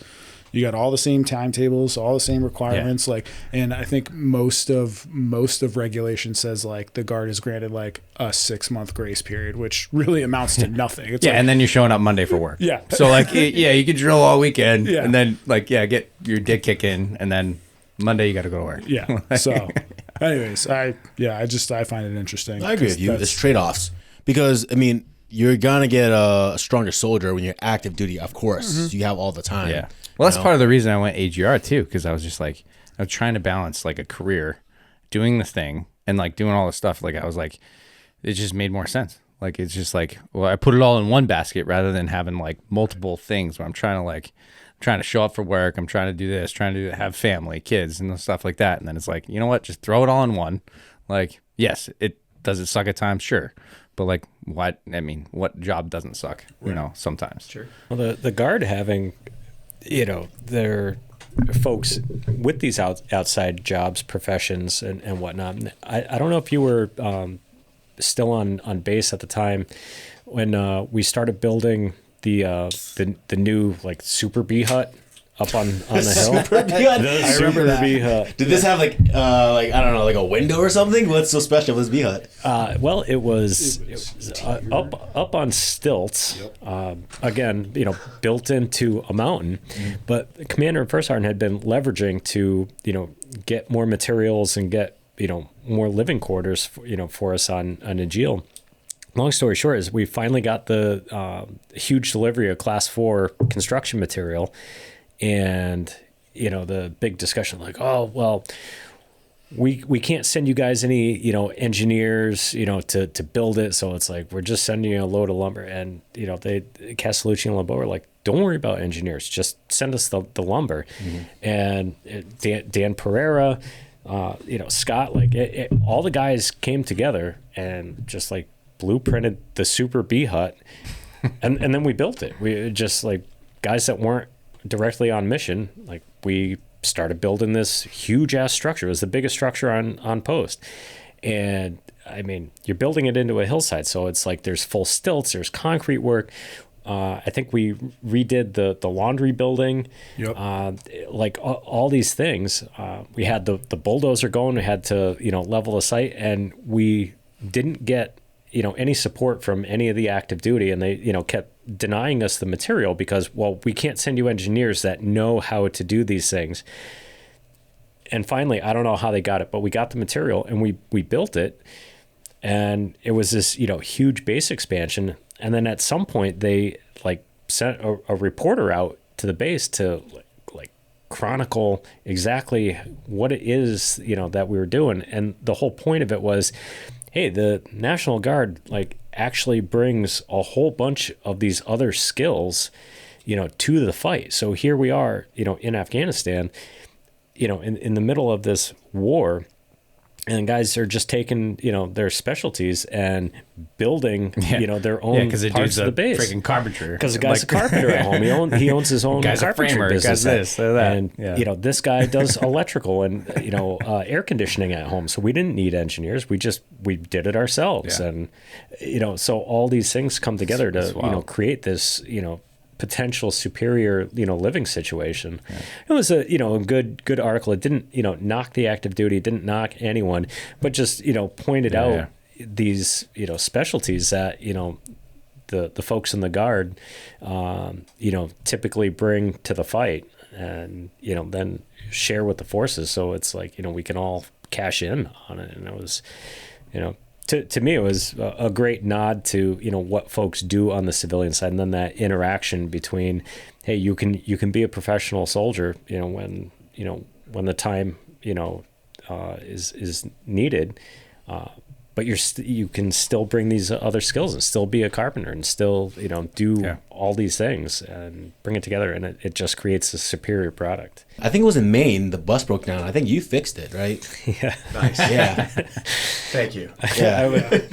I was thinking about that. Yeah. Not only an excellent 11 Bravo leader, but also a fucking gearhead that will fix anything on wheels.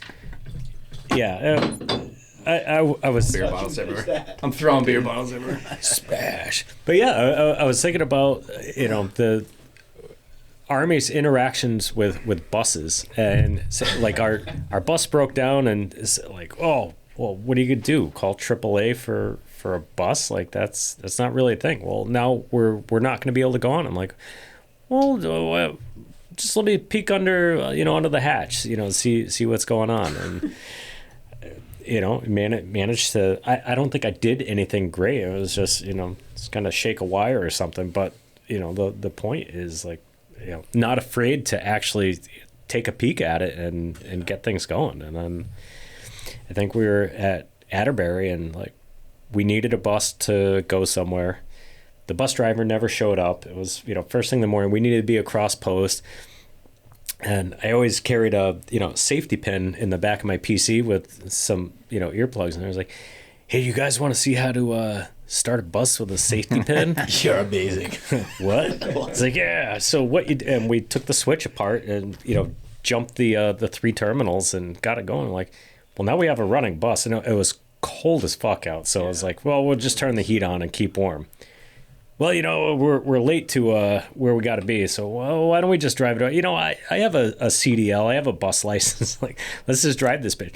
And that was the consensus. Like, well, let's just drive ourselves to where we need to be. So we did. You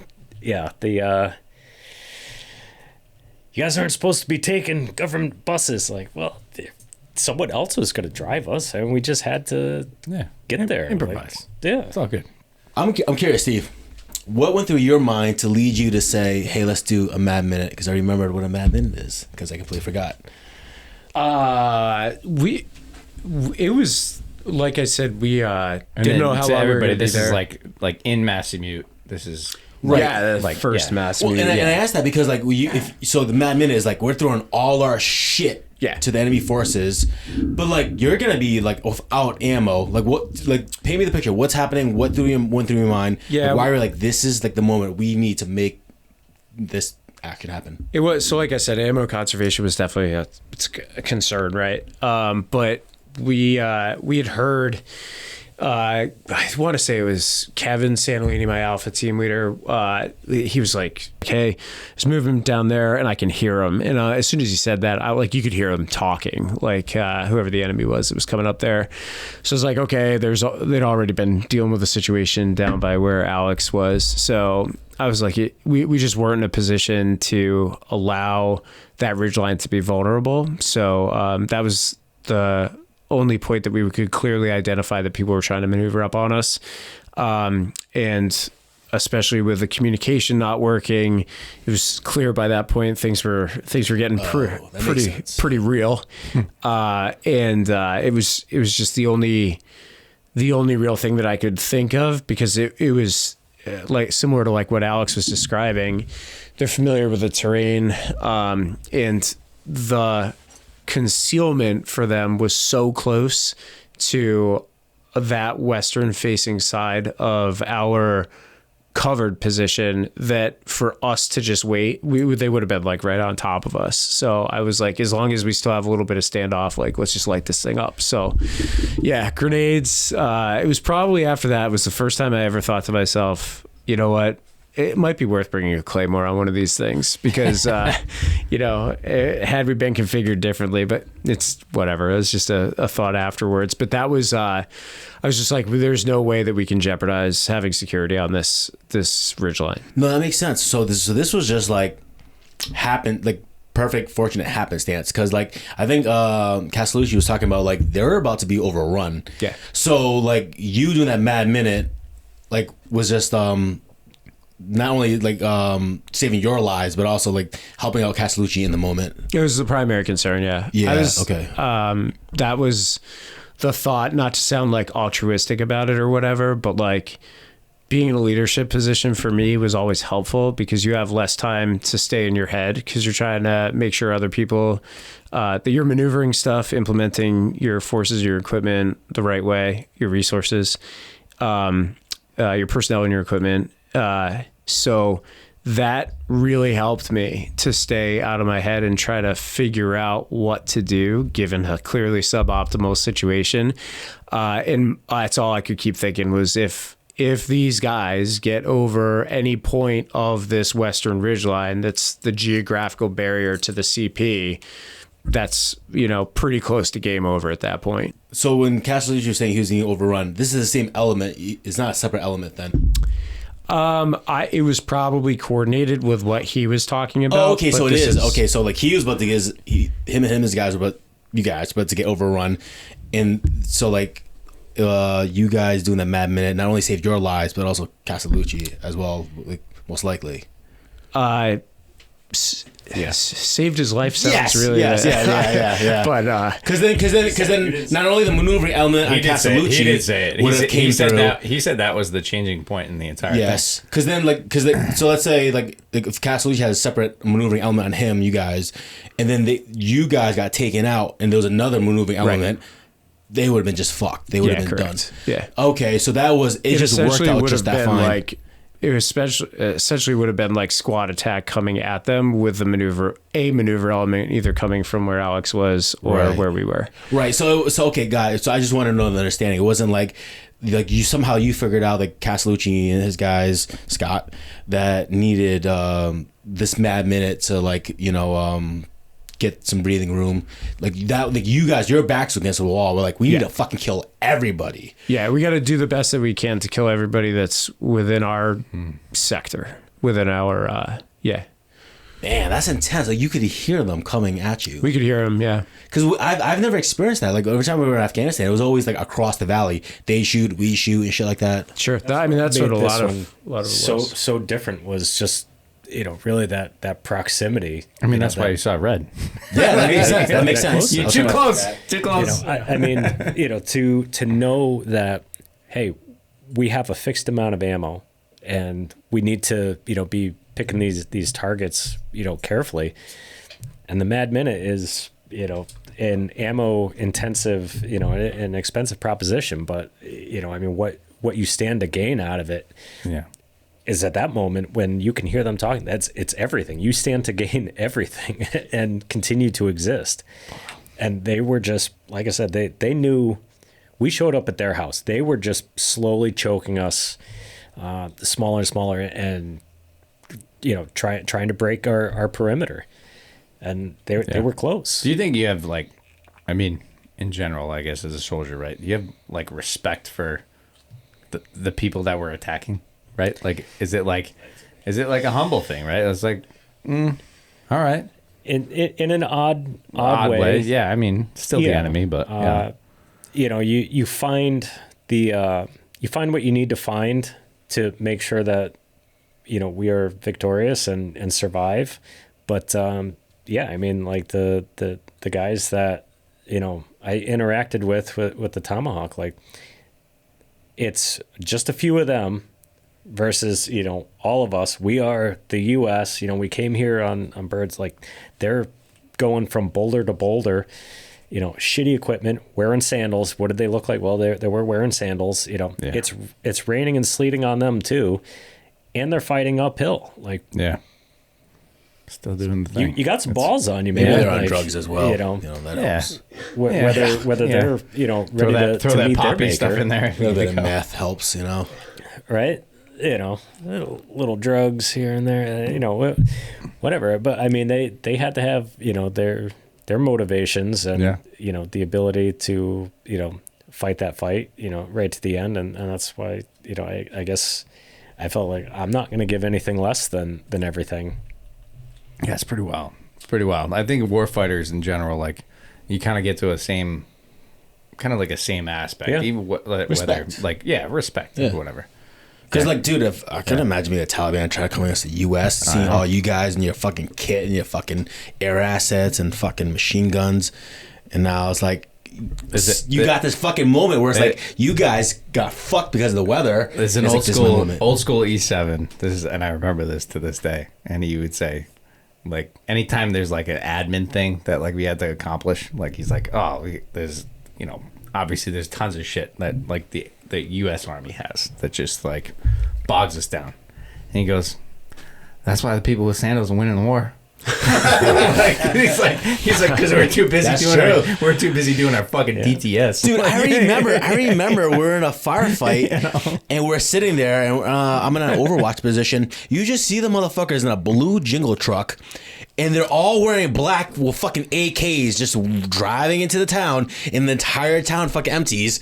Like, fuck, like, it just kills me. Yeah. And then it's tough to police the world. I think Holloway might have gotten in trouble for shooting at like a church, but like we had to like justify it. But like what the fuck? Oh, like a mosque. Oh, I remember. Yeah. I mean, mosque makes sense, but like they kept calling it a church. It was like red. Was that over by Parmon? I think I know. Probably. Was that remember. It was a village like right outside, right? It was like probably Parmon. I don't remember. No. I just remember they said red church. Obviously, they're Muslims, it's mosque, but I was just like, what is that? Red church? Okay.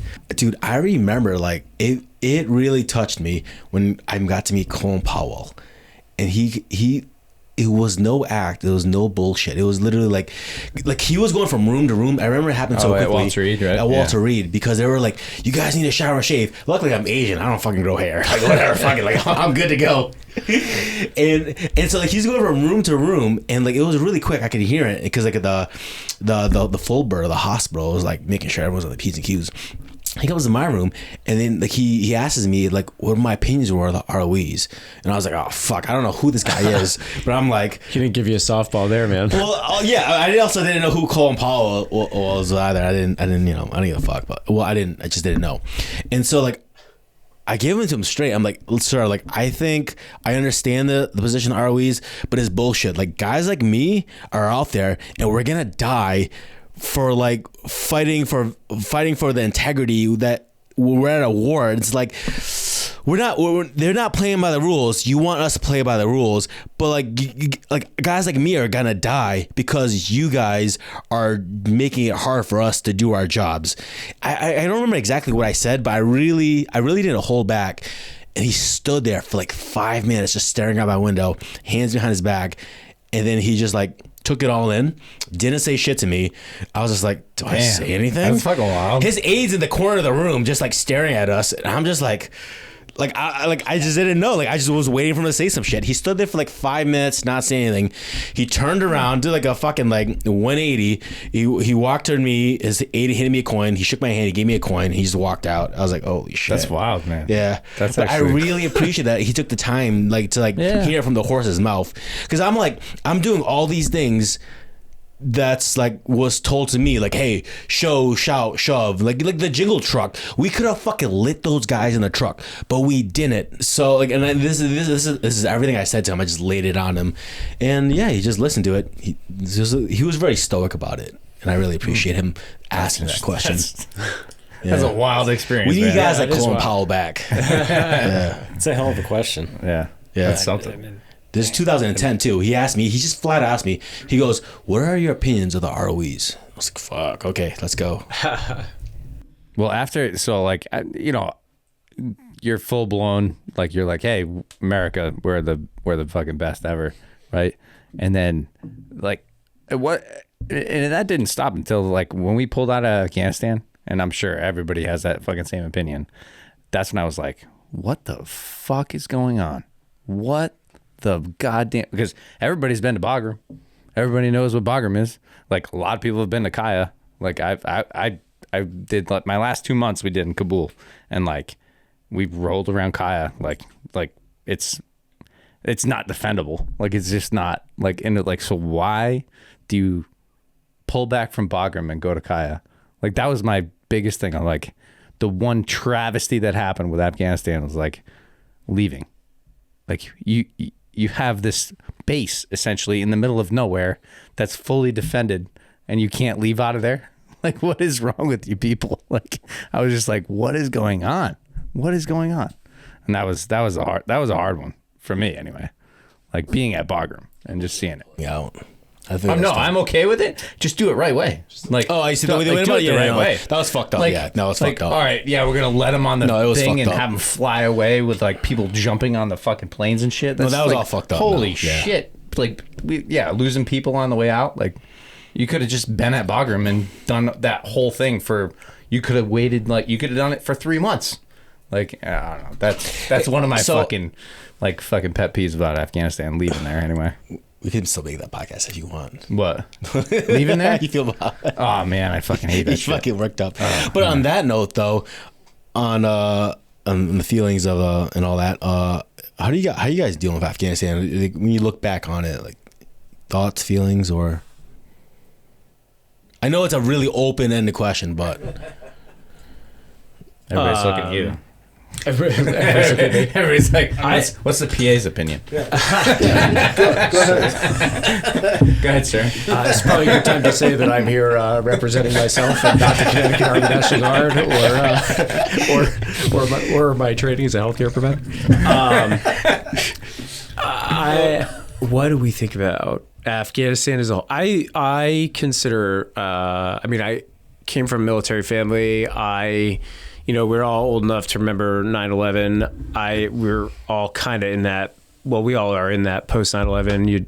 You joined the service with an understanding. You had that feeling on 9/11, right? You're like, let's go. Let's fucking get some. Let's go fucking get them, right? So I joined in that context, like we all did, right? And was really, I was proud to have the opportunity to deploy. Right, I wanted to, as an infantry soldier, and especially with having been at Najil, I thought Najil was a double-edged sword. Right, yes, some hard, very bad things happened there, but at the same time, that's what you wanted as an infantry soldier, right? Like especially as a young, aggressive infantry guy at the time, soldier. I got an experience, and overall, I think I was fortunate to have it. And I was glad to contribute in the way that I was able to. The Afghanistan withdrawal bothered me because of the way that they did it. In that, that's made me different shades of angry. But it's kind of like, I guess, the nature of all wars. It just felt like a big, huge exercise in futility, and like all that like blood and treasure lost, and then you're just gonna like that's going to be the end. Like that bothered me, right? Everybody that was involved in that everybody that contributed to the effort there, I think we can all agree deserved a better ending, at least more attention to detail, planning, and care given to the exfil, right? So that was frustrating for me. But Afghanistan, I think we can all probably say that was one of the most shaping experiences of our lives, right? It was an opportunity to be tested, and it was an opportunity to, learn a lot about yourself and for me, like, verify my worth as like a young male, right? And as an American, I think that it mostly occupies that place in my brain. Is it when you look back on Afghanistan, is it like good times, or like, I don't know, is there anything else you think of? I mean, we did have some great times, right? I think there was a lot of suck and a lot of suffering involved, right? You had the green suit, didn't you? Wasn't you and Nick that had the green suits? We did, yeah. You gotta find a way to make it. It's a serious thing. We can have some fun here, guys. The kids want to remember, like, Tom Green used to have that thing where he would wear a green suit and be like, my bum is on your face. Yeah, you had the green man costume. Yeah, It's Always Sunny in Philadelphia. They had a green man. That's what it was. Yeah. We got those. We got matching foot pajamas before they were cool. We did the random celebrations. We did that. We dyed our hair horrible blonde. That was pretty funny. That was hopefully good for the morale because we got. Oh, I loved it. We got slammed for that. The chain of command didn't think it was that funny, but to dye your hair blonde. Yeah, but it was like this gross like PX color of green that it came out. But I was talking about. But even before we left, like, we had all the party poppers, and we like set all those off, and then I don't know, some, again, Joe perspective, but like some asshat at the top was like, now Bravo Company gets to stay here and clean it, and we had more ready. We're like, yay, we get to stay here and clean it, and popped more of them off. We're like, fuck it, man, like, we have to be here. So cool. It's funny. Yeah, we made the best out of some bad spots.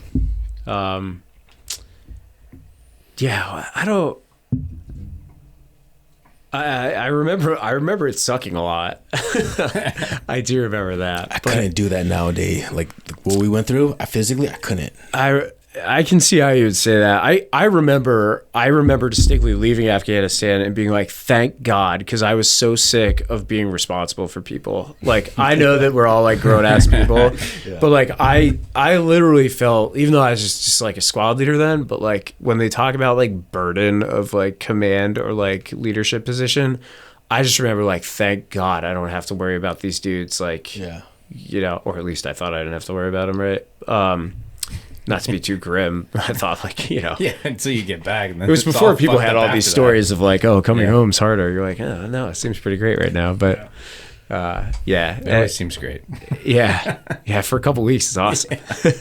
But I do remember that. I remember the whole time I was there being really, really probably too much in my head about being concerned for the welfare of my guys. Like, just situations you can't really affect. But, like Army leadership style, you're just kind of taught to it's all going to be on you. So, like, figure it out and don't screw up a decision because you could potentially jeopardize somebody's life or safety, right? Or get somebody really hurt or killed. How was your experience coming home, though? Like, I mean, because we talk about, like, the 3 weeks of, like, we're partied like crazy coming home. Yeah, it was great. Like,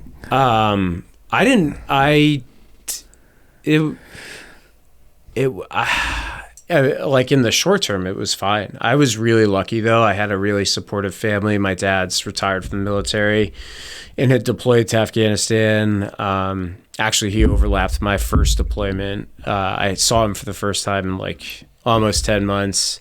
Like when I was coming in, and he had like a month left. That's pretty wild. It was pretty trippy. It was at Jalalabad Airfield. Oh, wow. So he was an ETT commander, and he was down there like an embedded training team commander, and we just crossed there for a little bit. But I'm really glad I didn't have. You got to like. It was cool. I'm glad I didn't have to be the parent of like a son in an infantry or like a maneuver element, like leaving him there, like knowing what it was like. Right. It was interesting, but the point is, I had a good like family support network and some, you know, a dad who had shared experiences. And I think that I know that helped a lot. And I also had, you know, really good friends that were relatively accessible, you know, to talk to that had shared experience. So all things considered, I mean, I was, I also had stuff to occupy me, right? Like I went right back to school, and then pretty soon after got a period of ADOS orders, right? I mean, there's plenty of time to get into trouble even if you're working full time and going to school. But I was fortunate that I was occupied with other things, and I think that was really helpful, even though it's hard to integrate back in with like civilians, like not to talk about them like they're muggles or whatever, but I think still to this day too. Like, I mean, yeah, like it's still tough. I think it's harder years later, to be honest with you. When people lose connectivity or connection with people that they had been close with. I remember it being really weird to like sleep in a room alone. I was like uncomfortable about that, but I had my roommate had been in the Marine Corps, who's another one of my best friends, is Andy, and he had been an infantry Marine, and we actually lived together. We used to like sleep with our doors open, and like more than a couple times I'm like, hey man, you awake? He's like, yeah. I'm like, okay, you good? He's like, yeah. But it was just helpful to like have him there, you know. Yeah. As when I was finishing up college. So most people don't understand, and who's not in the military, it's like you're never fucking alone. You're not alone. You're always with somebody. In the Army we call it battle buddy, but it's because everything we do in teams is like someone knows you're taking a shit because they have to, you know, they're like, oh yeah, someone's taking, you know, shit, okay, cool. Like you're just never fucking alone, which could drive you insane. But when you are alone, like when I came back from Kosovo and I wasn't like with my team, like it's just like, hey, where's Morawski? He's like, oh, you know, I'm alone now. Like it's just me. It's weird. Yeah, that bothered me. It was weird, and I was lucky. I filled it with living with other dudes that had, you know, not totally similar but shared experience. It sounds like just having your dad there was pretty helpful too. Huge, like, it was really huge. Like known experience. Yeah, and you know he. He was a huge factor in me being able to, like, you know, have somebody built in to talk to, or at least really accessible, who had pretty, again, not in our unit, but had a lot of experience, and he was also like, you know, really good role model, had done Army leadership for a long time, and had shared experience. So you think maybe unconsciously having a really strong network helped you like just stay out of trouble? The people that I see the people that I know almost universally that have a really bad time, there's something relationship wise that broke or wasn't there. I think to me, that's like the most dangerous stuff for at the time in Afghanistan. It was like you're with guys, right? But like it could be anybody. Soldiers coming home that had support networks fractured, or when they come home and they don't have it and they don't have anybody to relate to, and then you get, whether it's intentional or unintentional, like isolation and like you're just out there alone. That's awful. That's really super dangerous. But you could have like family members you love, but like you think you need the right support network where it's like the right guys to talk to or the right people to be around to help you get through to the next thing. I don't think they have to. I think it's kind of both. I don't think they have to be the same person. I was lucky because like my dad's a super reliable guy, awesome father figure, but happened to also have that experience. So kind of the combination was like right there for me mostly. But I also, you know, my stepmom was super supportive, not from a military background personally, but she was, you know, a stable, steady fixture. I have aunts and uncles that are like that. And just them being there and establishing a steady sense of normalcy, even just by them doing what they're doing, and like you being able to be around that, I think is helpful.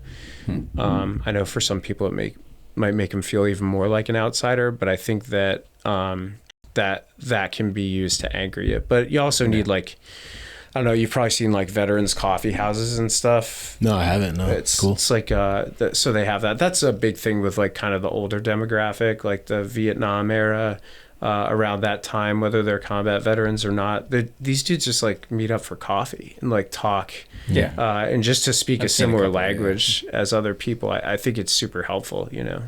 Would you say you ever suffer from PTSD at all? I mean, if you pull up the DSM criteria, you know, if you go through all the stuff, Everybody. Yeah, Yeah. but you also pull that up, and you could name like everybody in America has PTSD. Yeah, I was going to say, Like, I don't think I have PTSD, but so that's my probably like, yeah. You can you could look at that book and be like, yeah, symptoms for sure. But I've been very fortunate. I'm not discounting the diagnosis of PTSD at all. It's like real for people. I consider myself fortunate that I never had the, like what I consider based on what I've seen in other guys. I haven't had it anywhere near that bad. I've had like an occasional disturbing symptom. Maybe once in a while, something might feel a little weird to me.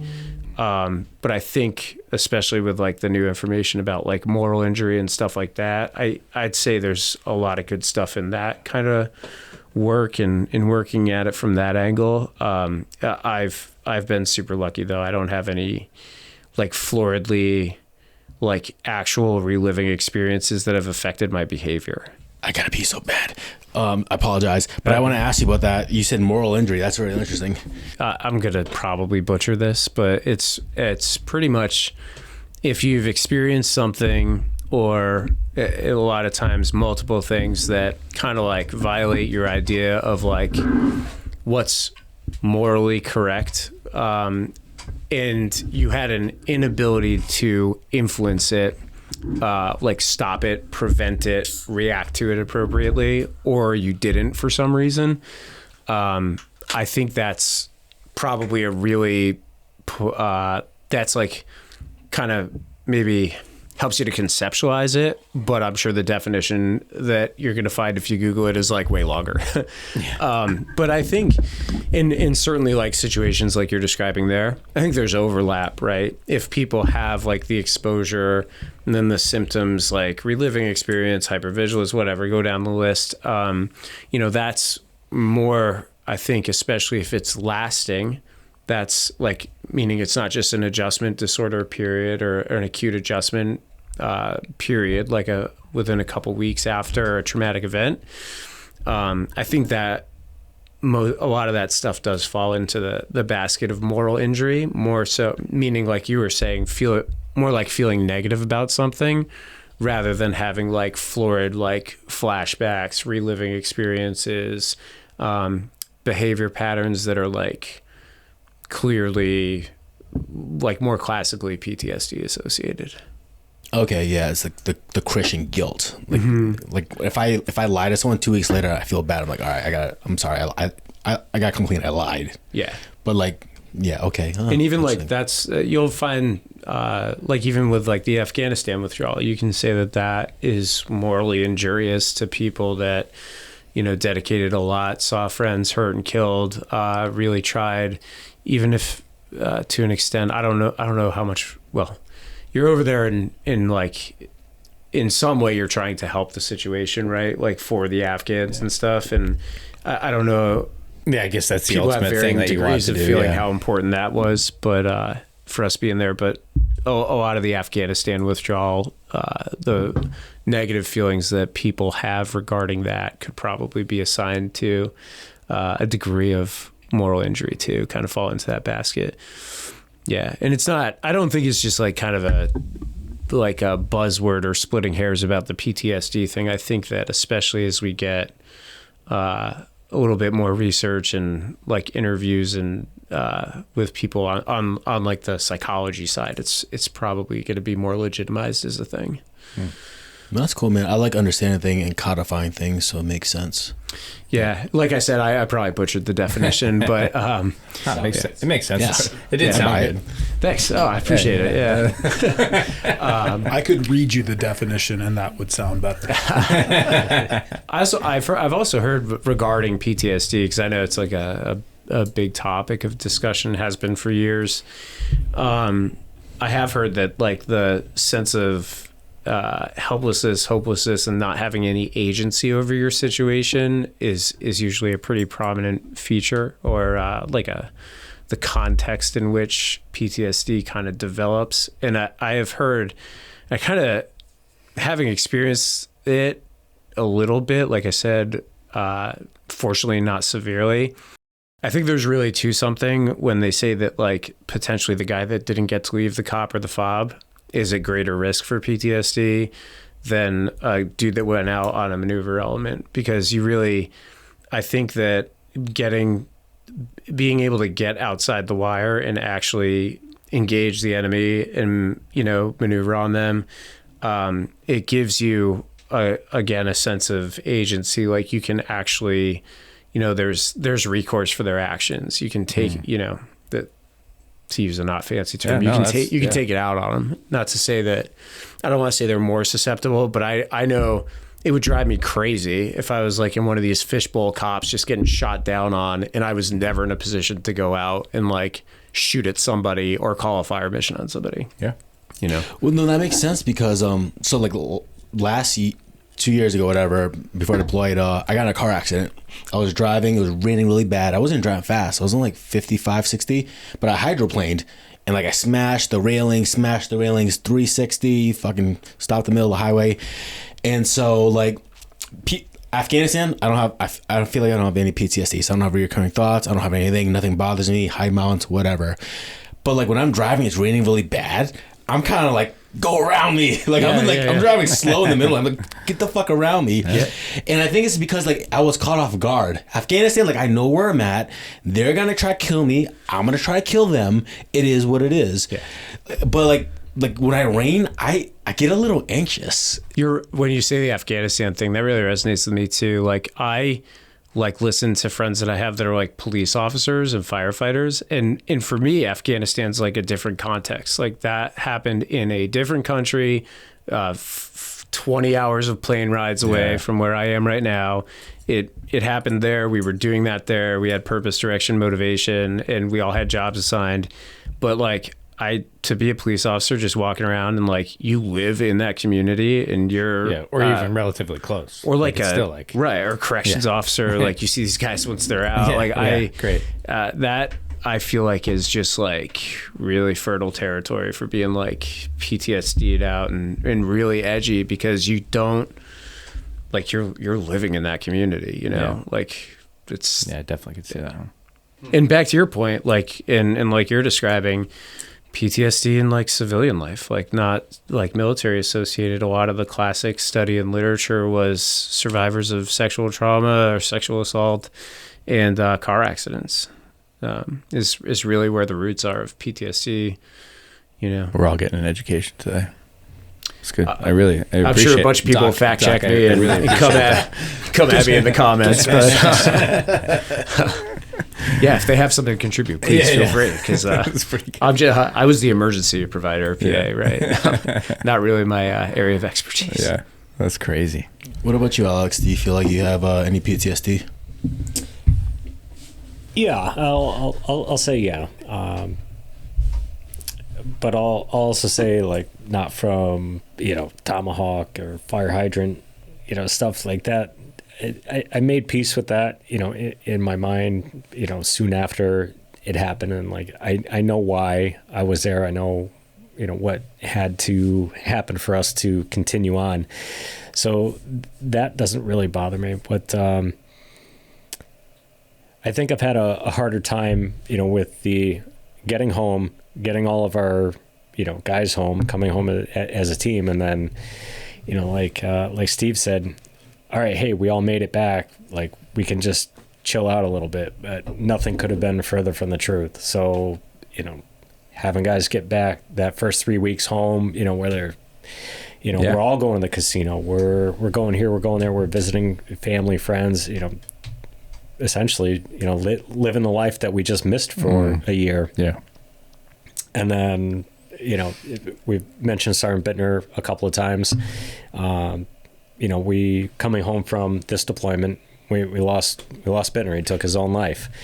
And that I'm sure, was added to by a bunch of different reasons, but one of which the main reason, that he acknowledged, openly was, that he lost, his relationship, the woman he was, with at the time. They parted ways after the deployment, and he could just, couldn't mend that loss, and the world was just too vast and open, for him to continue. And despite all of our collective efforts, the efforts of the organization, his friends, family, everything, it was just it was too much. It was overwhelming, and he took his own life.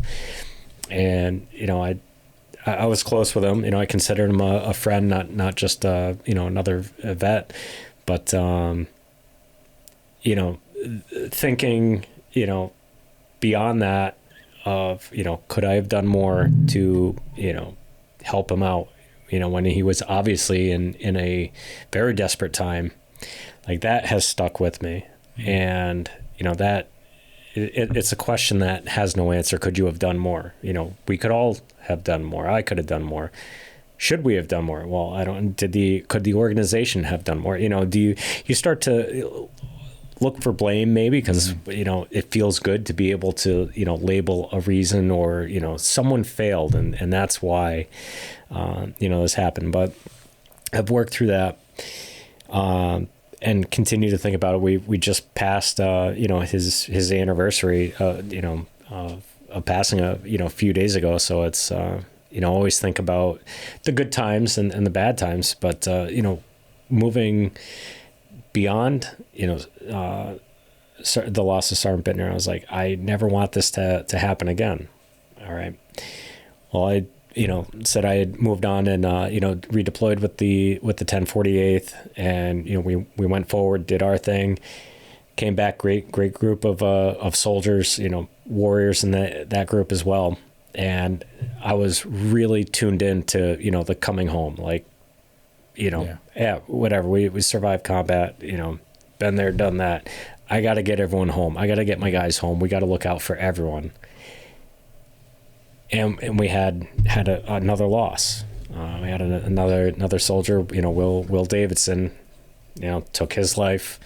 And there's that continued loss that extends even into today. And that was, over 10 years ago for, 1048th. And that stuff just, it kicks me right in the groin. And, every single day I'm like, what could I have done? What could we have done?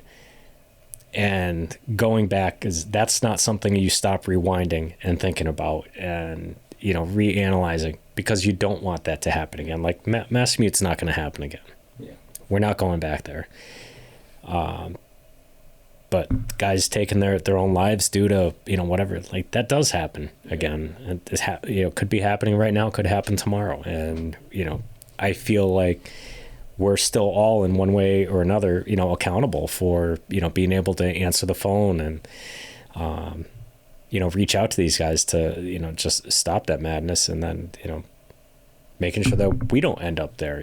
How do I not become that, person to someone else? So, kind of long answer, but yeah, I think I suffer a little bit with, just thinking about, walking in on Sergeant Bittner after he had done what he did, and, these other guys just, feeling like I didn't do enough. I could have done more. What should I have done? And it's a tough one. Yeah, it's tough.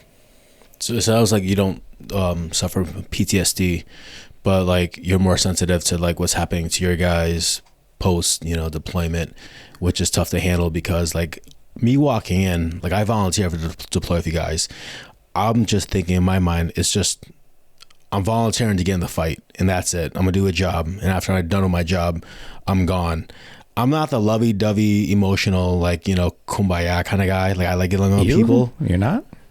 Oh. But like honestly, man, like after all these years, and like I only know you guys like more on the surface level, like if you guys needed me, I'd be there next day. And that's hard to shake. Like you were obviously very close with Bittner. And so I could understand, like, if you're not if you're not dealing with PTSD, you're dealing with like the welfare of your guys afterwards. I think that one of the worst cases with like, especially infantrymen, right? Like we're infantry dudes. Like that's what we do, right? And I think most people, and like even myself, right? Like to call somebody and just be like, hey, like I need help is almost the hardest thing that an infantryman can do, because you're like, I don't need help. I can do this. Like I've done so much more. Right. So, opening the lines of those communication, like I think everybody would answer that call. The problem is it just doesn't happen because we haven't, we don't make that, decision at the time.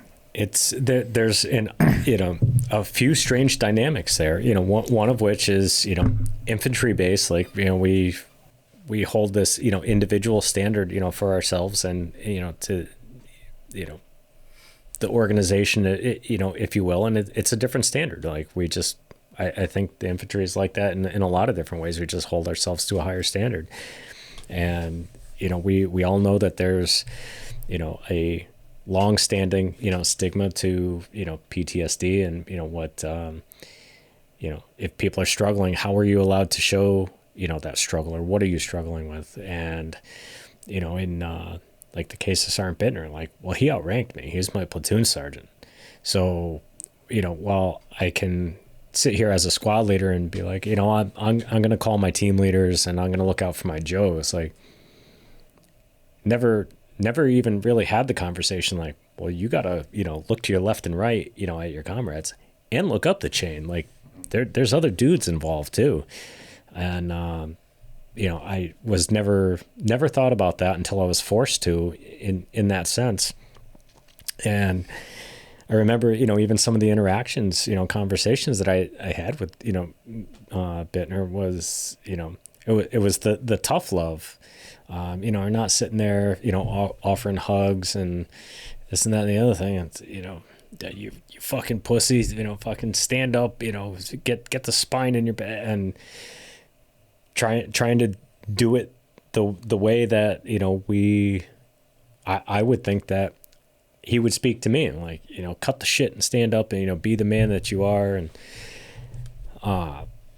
so that's part of what I think about. I was like, well, should I have tried a, different way? Like, well, what would he have said to me? And,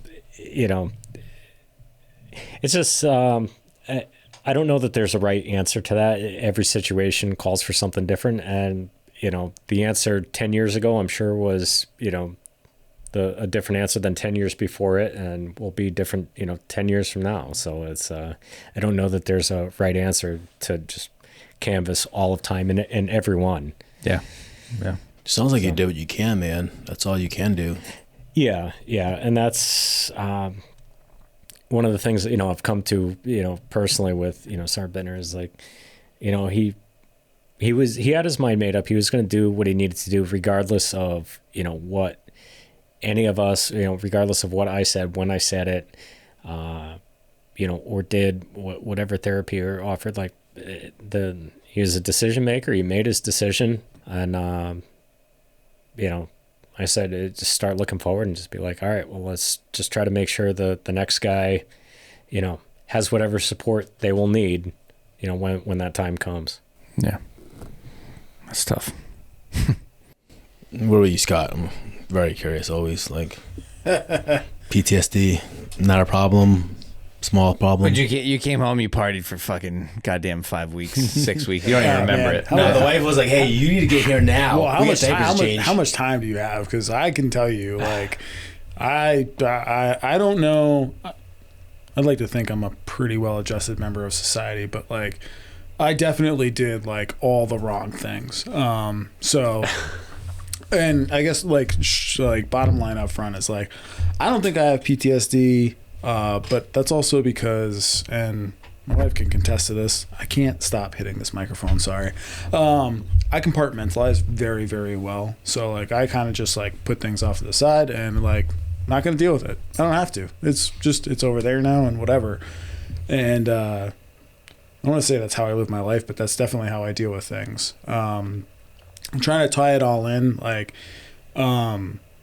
Afghanistan, like, for me, again, from a Joe's perspective, that was the coolest thing I ever did, right? That was awesome. I turned 21 like going over there. So like up to that point, man, it was high school, and then like I joined the Army in high school and did that, and then it's like you're going to Afghanistan. I was like, this is awesome.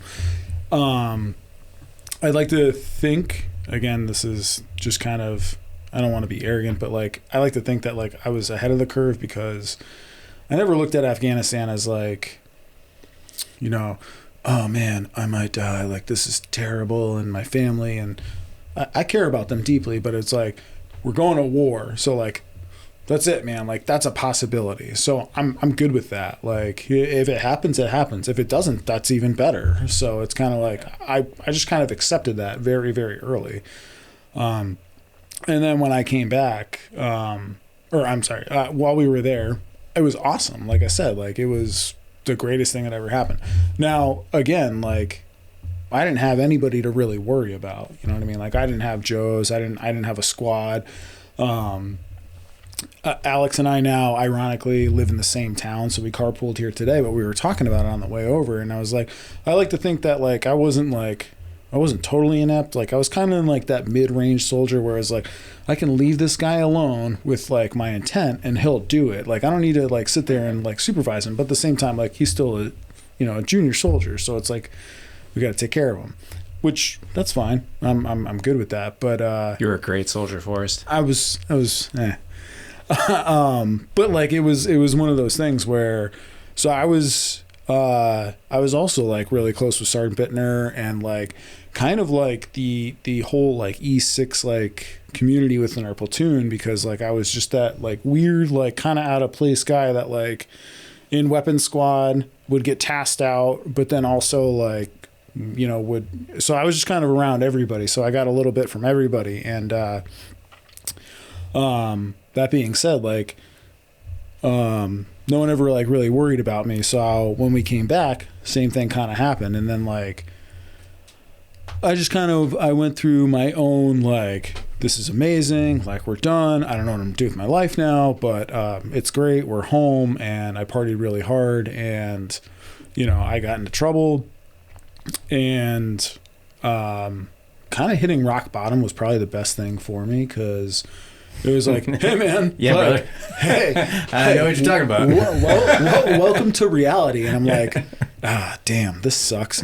And so it was just kind of like, okay, well, kind of like the end goal is here, and it's like, all right, what's the first like manageable thing I can do? All right, well, let me get in school, because I need some kind of structure. I obviously cannot be left alone. So I started like kind of doing that whole thing, and I end up here, now like talking about this kind of stuff. And again, like I don't think it was like PTSD related. It was kind of like, it was the loss of direction, you know what I mean? And Steve hit on it too, and Alex too, like where it's like, it kind of had like, it was a support system, but at the same time, it wasn't, like the support system. Or how do I say this? My support system was ripped away because the deployment was over, and I didn't have one to replace it. Yeah. So it was just kind of like, go. And it's like, I don't know what to do. And so I just kind of like bounced off the walls for a while. And I'm, like happy to say I'm doing well and everything. I've got 3 beautiful children, and another one next month. And damn. It's all good. It's all good. And so I guess like, short answer is no, I don't think so. But like, it's also like all these experiences for me kind of just like, it just kind of like, these are how bad things can be. And so in my mind, it's like, they're not there. So like, shut up and go. I don't know. Like that's probably not the right thing either. I don't know. It's just, it's a very, like you said, it's an open-ended and weird question. Like, I don't think about it. And I don't struggle with like, could I have done this? Could I have done that? And especially dealing with like,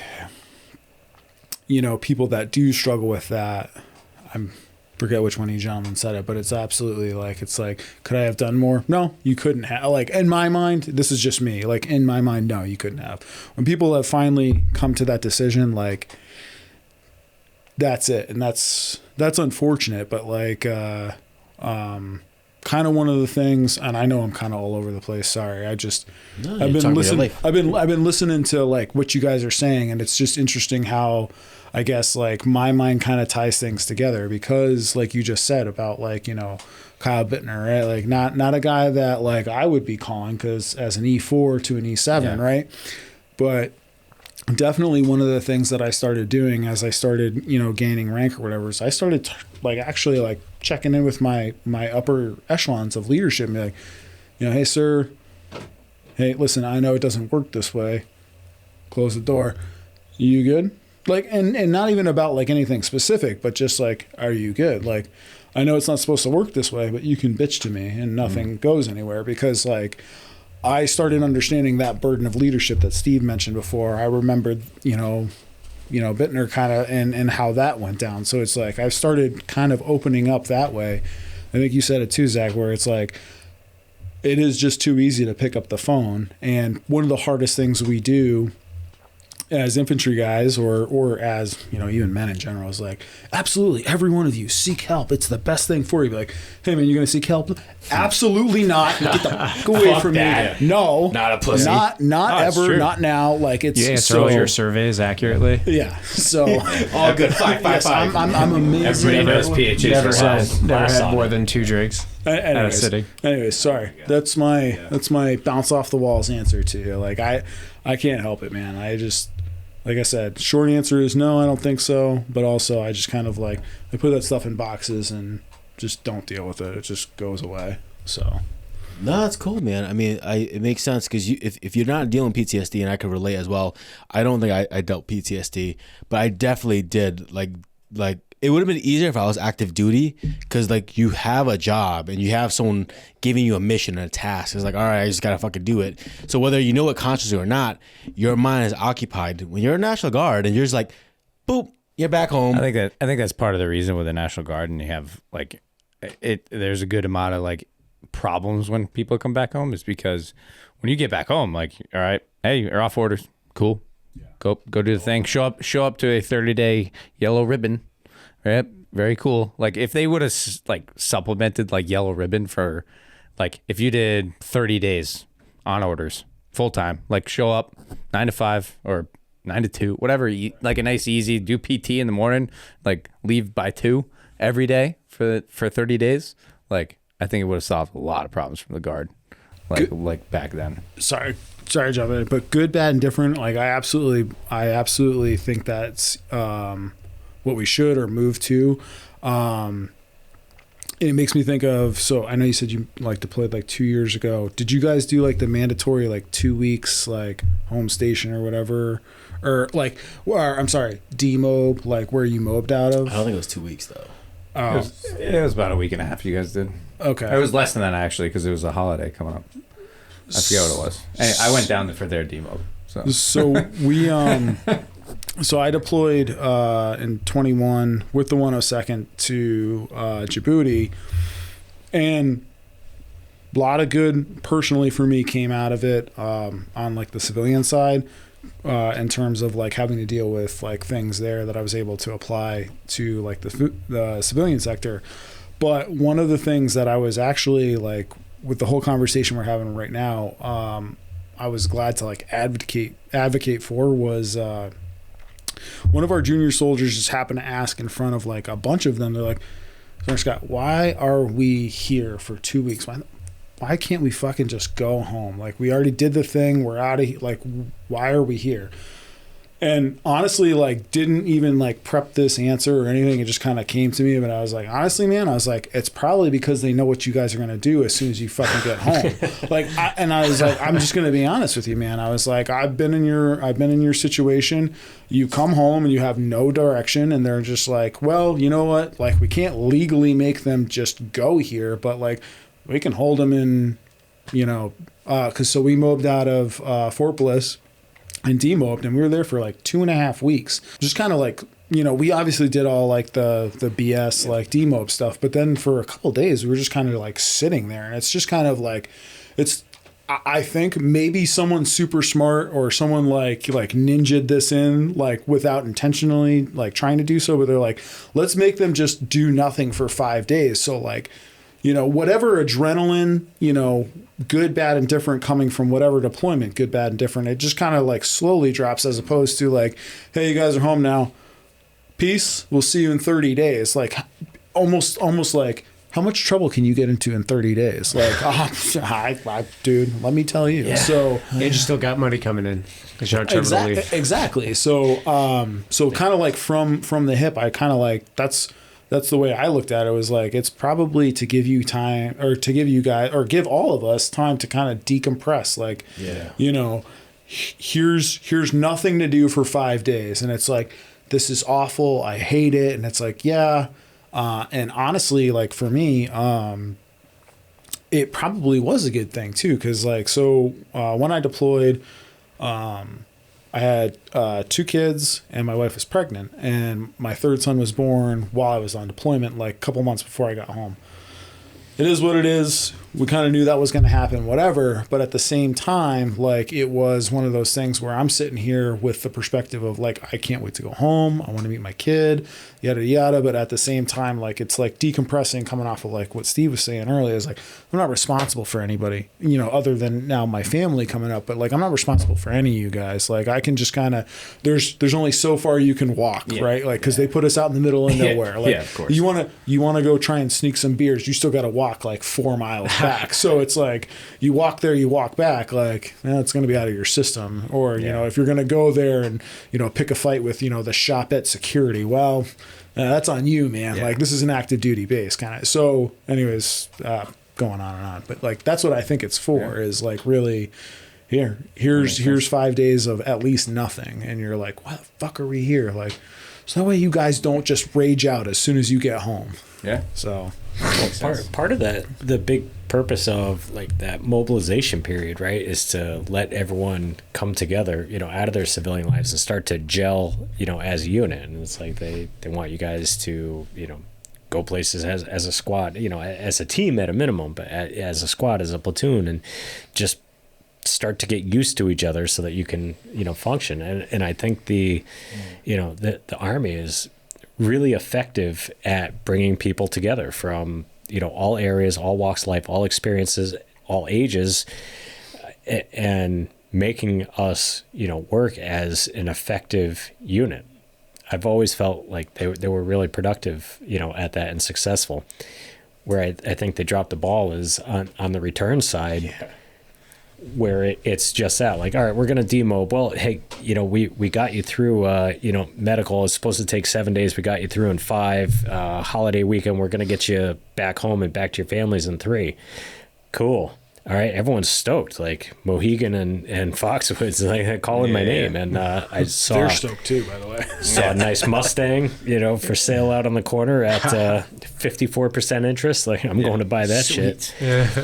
So, you know, everyone just takes off, and like, there's, you know, the Army is not good at, you know, that ramp down and like getting people. Well, I think the active duty actually is. I think they are, right? And I can't speak to it, so they may be. Yeah, they do their, like, you know, you get that, you know, certain amount of time off, but you're showing up to work, you're showing up to PT. Well, that's because like, it's built in. Right. It's active well, yeah, duty. that's what I mean. It's built in. So like, but the Guard, like, you can't build that in. Like, or you could, right? Like, somebody could, right?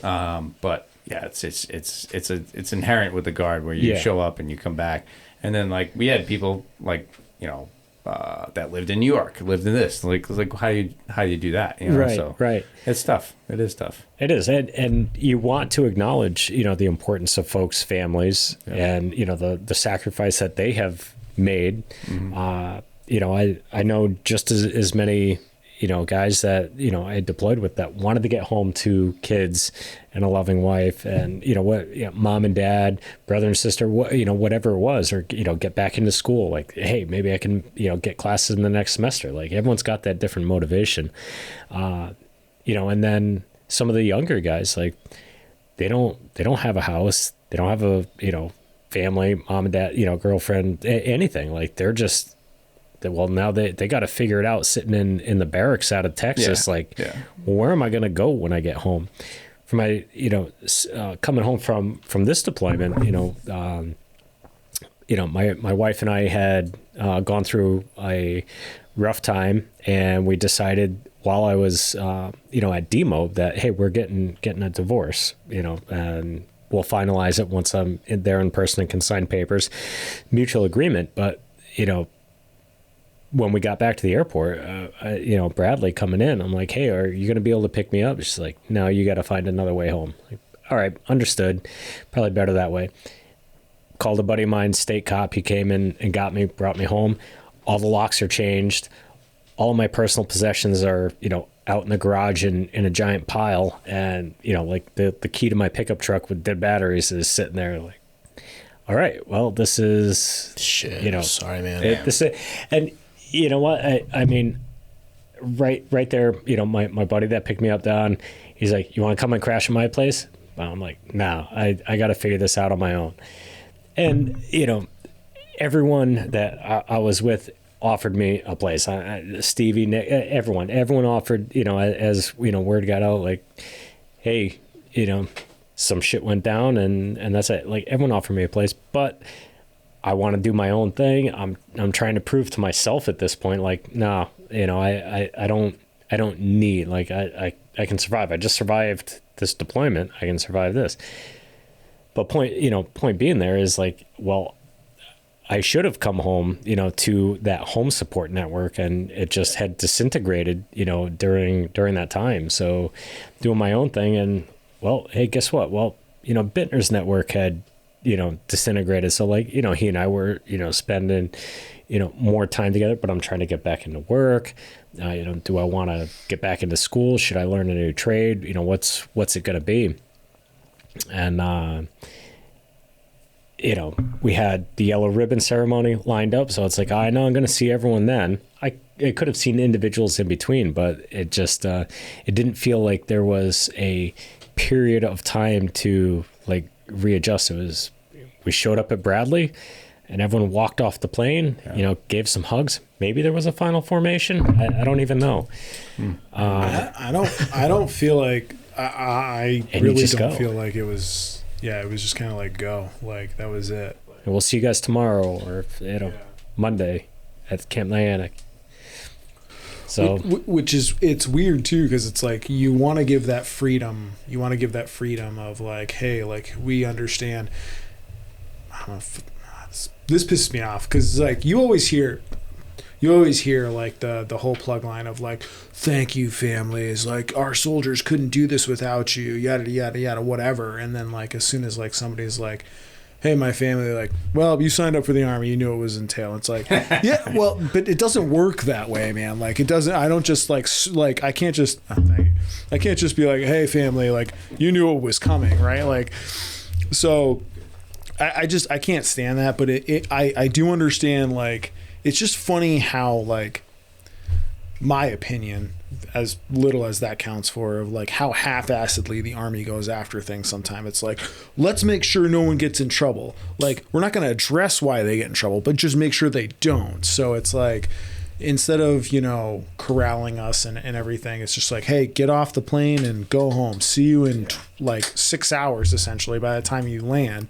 It's like, all right, cool. Like, that does suck, but at least it gives me purpose. I still have to, do this and that and whatever. And then it's like, all right, well, we're done at, 1400.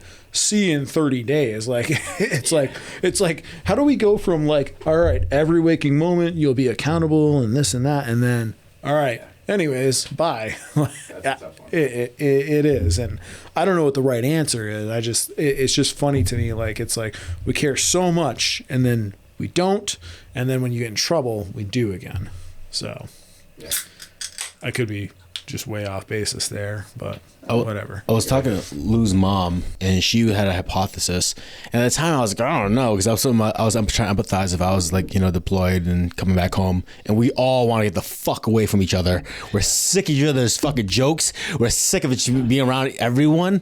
And I was like, God, I might make things worse. But she was like, I think if like you force them to stay around each other, just like the guys in World War II had to be on these fucking massive ships. Oh, yeah. And like come Yeah, you back, brought that take up. their time.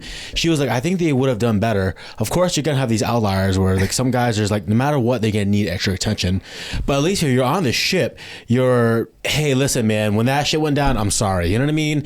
Or like you get to open up with your stories or whatever. It would have like helped a lot of things out. Yeah. So start transport back by ship, right? Yes. Or like keep us in a bubble The with army would Xboxes. I don't fucking know. I'd be like, what the fuck? Yeah, but like the Yeah. I think there's some wisdom to No, that. it makes sense. Because It makes entire sense. Yeah. when you get on a plane, right, you know you're going to land in, 10, 12 hours, and that journey's complete. And then everyone's been talking about demob for all, 4 or 5 days of it, but it's accelerated. It's quick. It's quick now. And I mean, shit, someone might be able to sleep that entire flight. So, well, they weren't there. And then, everyone takes their different tracks through demob, when some guys are going to spend more time doing medical. Someone got hurt. Well, now they're completely sidetracked. Oh, yeah. They go separate too. Right. Yeah. They go to That's what I'm saying. They go to Walter Reed. Down there partying. Take all my pills, woo, put it on the center of a poker game. I mean, when you left base, You say that like that happened. we lost a member of the family, and I mean, even more so for your platoon. Like those guys, I will say, had unresolved issues. Like, where's Terry? What's he doing right now? Is he all right? Like, so you might have the answer on, how you're doing in your fight, in your battle. But I mean, some of the guys you were with, like, they weren't offered, any answers on, how you're doing. Where are you? Are we going to see him again? Like, is he going to be back at the army? Is he, I don't know that those answers existed. And I'm, correct me if I'm wrong, but I'm imagining that you had the same curiosities about some of your guys, Dude, for the first month, I had that kind of survivor's guilt. Like I really knew what it meant because like it ate me alive knowing I was like safely in a bed at Walter Reed while you guys, like I knew what you guys were getting involved with in Afghanistan. I'm like, I should be there. At the very least, I could be standing at one of the guard towers standing at 50. You know what I mean? It drove me insane that I was there. I felt so fucking guilty. I can only imagine, and I have full appreciation, for it, and I think that's part of that disconnect about us coming home because we collectively, all of us, we didn't come home all together. Like we thankfully all of us did get home eventually, but not together, and that I think creates at least the potential for a void, and having those conversations. If we're all on a ship for the next 20 days, like, well, you're gonna work some stuff out. Maybe not a ship. And let's face it. I mean, if there's some beef between some guys, like, well, maybe they're gonna go out to the woodshed and punch it out and do some wall to wall stuff and figure it out. But everyone's gonna get home and be able to push forward. It was disturbing to me that like we didn't come home whole, that you weren't there getting off the plane step by step with us. I'm not gonna lie. Dude, 15 years later, we're like, I'm trying to exchange stories with you guys because I don't know what the fuck happened to me the day I got shot. That kind of like, that kind of like crazy shit, man. Points out what you're saying. Like maybe with Lou, and I'm not trying to blame people or the army or like, but like, yeah, maybe because Lou was textbook PTSD, not sleeping, reoccurring thoughts, all that shit. And I remember like, I visited you guys at Atterbury. I got on a small jet with some general, and I remember seeing Lou. I was just like, "This is weird." Lou was usually the life of the party, loud, saying jokes, attention, stuff like that, and everyone's just like. But he was by himself, really quiet, just alone. And I remember, I think I said to Billy. I saw Billy. I was like, "Yo, what the fuck's up with Lou?" And me and Lou always fought, so I wasn't gonna go to him and stop in the back and say, "Hey, what's up, man?" Right. But someone was like, yeah, he kind of lost it out there. I was like, what the fuck you mean? He goes, yeah, like one day he was at the Death Star and he just started shooting the 50 cal, like just for no reason. Like he just started losing it. And I honestly, God, never thought of this thought. Maybe if he had like another month with us as a team, he could have decompressed a lot of those demons. Because I tell you what, for years later, Like I told you I was a Petrowski, and me and Valenti went to do a vet event where they were ice climbing and shit. I was supposed to bring Lou, but Lou got arrested like literally the night before. He got in trouble with the cops. But like I said to Petrowski, I'm like, if he doesn't change soon, he's gonna die. And that was just a matter of fact. And it sucks because like I was able to call it. You know what I mean? And like maybe if he had like another month, 2 months just to shoot the shit with us, and slowly start formulating a life outside, you know, once he got off orders and got through some demons, got to tell more war stories. I don't know, maybe that would have helped him out. But like, he was textbook PTSD. And, Yeah, I believe you. yeah. It's tough that getting turned off, you know, is tough. I mean, you're at the Death Star, right? You're out on mission. You're in the shit, doing the shit. You go through your left seat, right seat, rip of the new unit, and then it's a few days back through Bagram, a few days through Kyrgyzstan. You're on the plane. You're all right now back in the U.S. out on whatever base for a couple of days, really, and then each of us boogers are just flick back at whatever. Great for the folks that are going home to wife and kids or something stable and that they're looking forward to getting there. I remember distinctly that there were some of us that knew they were either coming home to nothing or coming home to a world of shit, and they well, I've been eating chow with my brothers for the last 365 all around the world, been doing this awesome shit.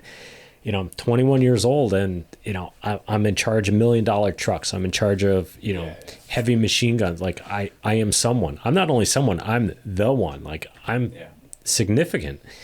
And now you're coming home, and it's like, well, who are you? What are you in charge of? Nothing. Potentially. Yeah. And I always thought that was a huge contributor. Also, like if you don't have a purpose that you're proud of, like you could have done all this awesome stuff during the course of your deployment. And if you're going back to do some job that is probably not considered by society to be all that great, and like, you don't have that sense of pride and purpose, direction, motivation anymore, that's terrible, and nobody that has any shared experience to, understand whatever you did or, the role that you played. That super National dangerous. Guard business owner, right? Owns his own contracting business. Well, he gets to come home to that contracting business, and then, hey, I want to expand. I want to downsize. I want to do, whatever, But those young kids, young folks are, The just Army's people. made up of young kids. Right. Yeah. I'm sorry, I gotta piss. Yes. Yeah. Fuck yeah, you said it for me. Fucking asshole. Right. Yes. You knew it too. But that's tough, man, because the Army is made of young kids. It is. We rely on the Joes. Yeah. Not to bash too hard on social media either, but we watched it happen. Not to name names, but even coming home through demob, we saw people just totally character assassinated all over social media. So by the time they did get home, they were just in a complete burning world of shit, and that is awful. So now it's everywhere. So you can't. Once you get kind of like you get removed from the tribe that you were with, and then you get ostracized. That's a good way of saying it. Removed from your tribe, because that's how, like, back in the day, you died. If you get kicked out of the tribe, you died. Yeah. Right. And then if you're trying to come home into whatever you had for a tribe before, now everybody, potentially thinks you're like a piece of shit for whatever you did or didn't do. I look at Mark Castellucci and I'm like, and I leapt over the wall. I grab the smoke. I fucking throw the smoke, and then I get back and I jump behind the wall. And he says this famous line. He's like, he grabs me. He pulls me in real close, and he goes, Forrest, if your mother knew what I just let you do, she'd fucking kill me. And lets go of me, and the fucking thing billows up and it comes in. But I was surprised he didn't, because we when he was the commander at OCS, I just happened to be down there for a weekend for the 102nd, and we acted this thing out. It was at this get together thing, and he's like so no shit, there we were, and it's a bunch of people that had no idea about Masamute, and we acted this thing out, and it was hilarious. But Hell yeah. but it was just so funny. I'm good, man. I gotta drive to the camp. Landed right there. Don't worry, I'll find another reason to really drink with you guys. I was gonna say we haven't even opened this yet. I know. I'll just show up to your house. There you go. There you go. You're always welcome. All of you. You know, I'm glad, you don't have PTSD. And the fact that you guys are all saying you don't have PTSD helps me reaffirm I don't have PTSD. I don't want to like downplay it. Like I definitely like there's stuff you carry from that deployment for sure. I'm just saying relative to other people, like I said, you could probably look in that DSM-5 like criteria, and if we were being honest and like we bent this conversation a different way, everybody could be labeled. Everybody with would it. be diagnosed with it. Right. Yes. It's just and like we've all experienced symptoms or maybe do at some point, but I haven't. I think what we're saying is like it right now. It's not like clinically as bad in our experience. I can't talk for you guys obviously, but since we're on it, like for myself, it's not anything that interferes with my daily life to the extent that it's like disabling. You know. Mm-hmm. Well, and then it's like you said too. It's like we found purpose outside of it. Like it's definitely a motivating factor. Yeah, you have to but, find like, purpose. That's yeah, 100%. You find something else that whether it's becoming like more family oriented or profession or whatever. Like it's now like I can. Oh my bad. Talking to the mic, Forrest. It's you find that whatever it is, purpose, and I'm going to focus all the motivation that I had on this that I know I can attain whatever and put it into where I'm at now. So I mean, obviously we talked about the PTSD thing. All right, so let's just change gears now. All right, Masamute 2. How did this fucking go down? So What the fuck happened? Like we didn't go right. We wound up not going right back in. I will say, as a squad leader, the hardest thing I've ever had to, at least acutely being back from Masamute 1, the hardest thing I've ever had to tell to a squad was, "Hey guys, we got to go back." Did you have like what was there a tactic? Were you like motivating, or you're like, this is what we're gonna fucking do? No, I tried to take the tone that we all were going to acknowledge that that was really bad, right? And we are, that definitely didn't go as planned. And we lost guys, which was really hard. Especially it was just hard for everybody, right? But it was so fast initially that we were told we had to go back. It was really hard, and it was basically just bringing them all in. Definitely not doing the squad leader like you're gonna do this because I told you so, but I was like, hey, we don't know when, but we're gonna we just heard that we're gonna go back, so let's get our stuff together. And it was just kind of like a really soft approach to priorities of work. I was like, let's go back, take an hour, do whatever you gotta do, and then we're gonna meet up by like where you guys live. I'll drag my stuff up there, we'll do some PCIs, PCCs, and then we'll see what other information comes out. Like if you guys need to feel, just trying to be sensitive of it, and definitely more like, kind of like my leadership style in general isn't to really like yell and scream at you and like play the objective role of like squad leader and I told you so kind of. I never really did that. So that was my approach, and they weren't all in there. It was mostly just leadership that was in for the cool, like very fast hot wash with Major Colonel now Castellucci, but just tried to take a similar tone. How old were you at the time? 24. I was 24, so that was 2010. I turned 25. Okay.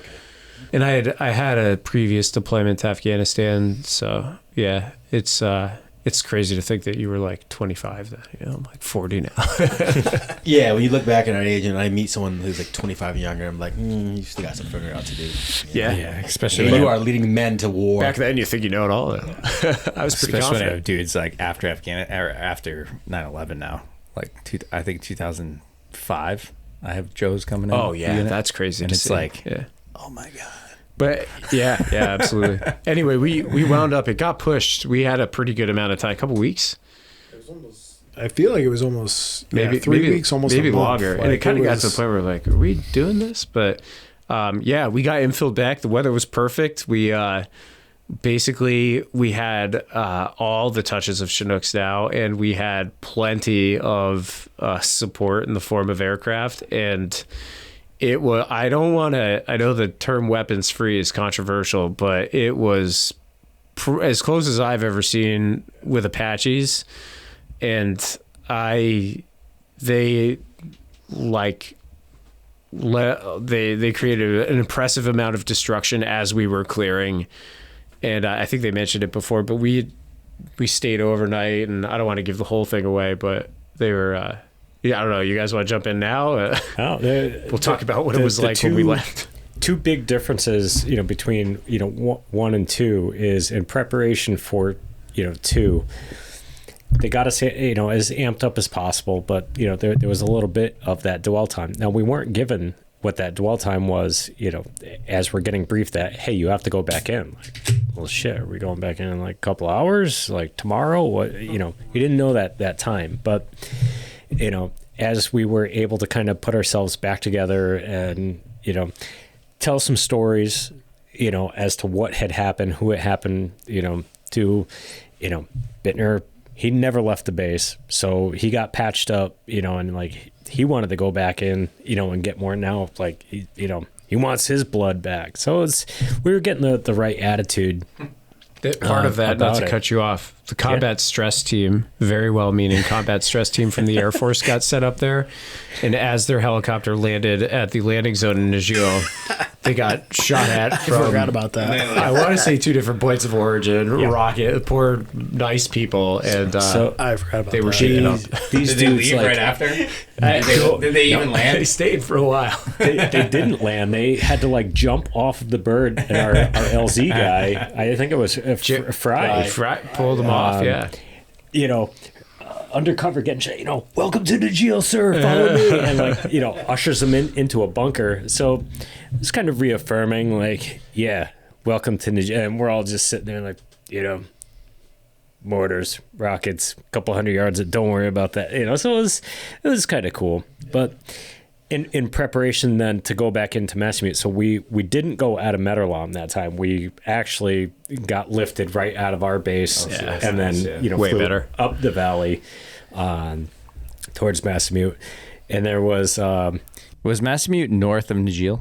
It was other way, so we would have flown down that Alashang, right? Or over the MSR towards. Get the map, Terry. Yeah. we do have. I want the map. We do have a map, but there was ample preparation, objective preparation, and we were close enough physically that we could hear the prep of the objective taking place while we're waiting for the birds to come and get us. So it's like with each pop and boom and rumble of the ground, we're like, feel better about this one. Yep. This is going a lot better. Weather had been fine. Weather was predicted to be fine. We obviously had some fresh blood, in this group that, they were backfilling some of the ones from the first. And I think it was a mix between third and first to make this one happen. So it's, an inter-platoon operation is still a large scale op. But by the time we hit the ground, like it was just a different tone, altogether, and just knowing that the aircraft had thoroughly prepped things for our landing. Came in like the right way, and they stayed on station throughout the entire clearing phase of the operation, as I remember it. Yeah, and we according to our rock drills and op order, we worked our way through the village. Like Stevie said, we ended up spending the night there because it was that significant of a village that it took a couple days to clear it. I don't know that we ever found a legitimate bomb factory per se. Yeah, I don't think so. Granted, who knows what they moved or whatever. I mean, clearly there were RPGs there the first time. But maybe they used them all. Yeah, it felt like it. Well, I said in the first podcast with Castellucci that I was talking to a Green Beret, and just coincidentally, his ODA team was in Afghanistan, the same exact AO we were at. they were leaving as we were coming in, and he co-signed. There was a Taliban training camp there. Yeah, I believe it. Yeah. I do. Like we were talking about, the different than your normal get shot at, whatever. Like there were committed fighters on that first objective for sure. And you know, I believe. Do you notice that? Did they fortify at all? Like after Masamute won? Because I feel like they probably would have. You know. I'm not sure if that was the reflex or if it was for them to get everything out of there. I think it was more I think it was the latter. Yeah. I mean, that's the Afghan kind of thing. Like, right, just go find another spot. Move to the other side of the hill. Yeah. You don't really need to fortify. You got the terrain. You just unlimited ammo. I remember it being super awkward to stay there overnight though, sleep on rooftops, just pulling security of these again multi-tier or multi-level structures. Really good security, even though it was dynamic. But I remember them the next morning pulling. I don't know. I can't remember if they talked about it, but they were pulling bodies out of these draws, starting in the beginning of the morning. They're putting body parts in baskets, lashing body parts that, those kind of balsa wood looking beds, the really light ones that they put under trees and sleep during the middle of the day. They were taking those things down and like corpses, body parts, they just lashed them to these things, and they not kind of like a funeral procession, it was locked them up in this train of people right past us. They tend to do that. It was really eerie towards the high ground. It's like a show. It's like a thing for show. It was wild. It was very surreal. I was oh. So Masamute 2 was the only time that I got attached to the outer cordon. For whatever reason, again, I said it before on one of our breaks, but I was I always got attached to the forward unit gun team or whatever, and this was the one time that I didn't, and I was on the outer cordon, and what Steve was talking about, it was just cart after cart coming by, and what I remember ascertaining from asking a couple of the squad leaders, because I was also attached to 3rd platoon, which it was just the way it shook out, and I was what's going on? I was what I remember was they were well, they had fighters, they had sent a message to Masamute hey, listen, we're coming, it's not a matter of if, it's when. So we're coming. So anybody that fought last time or whatever, now's your time to surrender and or get out, whatever. And then they ended up hitting there was this cave network or something at the very bottom, and we talked about it way earlier in the podcast about the way it was built into the mountainside, but just to give gravity to it or scope to it is I remember being on the outer cordon on one of the furthest buildings away from the bottom, and I remember the Apaches being able to fly in and basically looking down this and being able to see the top of the propeller on because how they always fly one high, one low, on the low one. I'm looking down, and this guy's just flying in this and then banks up and is just hitting this either with 30 Mike or the Hellfires as he's coming in into the draw. So you're looking down that's the top of the helicopter. That's crazy, how big of a berth that. Yeah, literally, that's how steep it was. You were looking at the top of their main rotor blade, before you would pull up. It's wild. And so then, they had, and I think Castellucci had said this before. They had already hit those guys, and I don't remember what number he threw out, but there was a significant amount of casualties from from the Afghan side, and before we even touched down. So it was just a way different vibe, and we actually, again, from my perspective going in, it was I don't say we got this, but it's it was off on a better foot, for sure. So, I don't think anyone fired a shot out on the second one. I know I didn't. Again, outer cordon, but I'm just saying, I don't remember. Yeah, we, my squad hadn't. Yeah, it was mostly all aviation assets. Yeah, they did their prep, and then you just we came in, in, clear the houses, and that's it. And it was a lot of them. It took a long time for a kill. For a KLA. Fucking love it. We probably did engage their key leaders, just with Engaged fire them rather a than couple times. conversation. There we go. Carried away. It was a one-sided conversation. Don't. Yeah, it's pretty wild. Hey, I'm curious, right? I know, like, I'm all over the place. I'm just curious. What's your most memorable moment during Afghanistan? Because for me, you would think it's like the day I got shot, right? Like, I can remember it. I think so.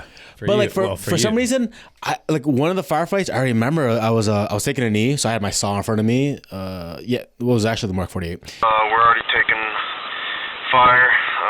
It sounds like probably like a sniper. And I kick up my leg, I take a piss. It's only fucking rounds are zipping by. Holy shit. Yep.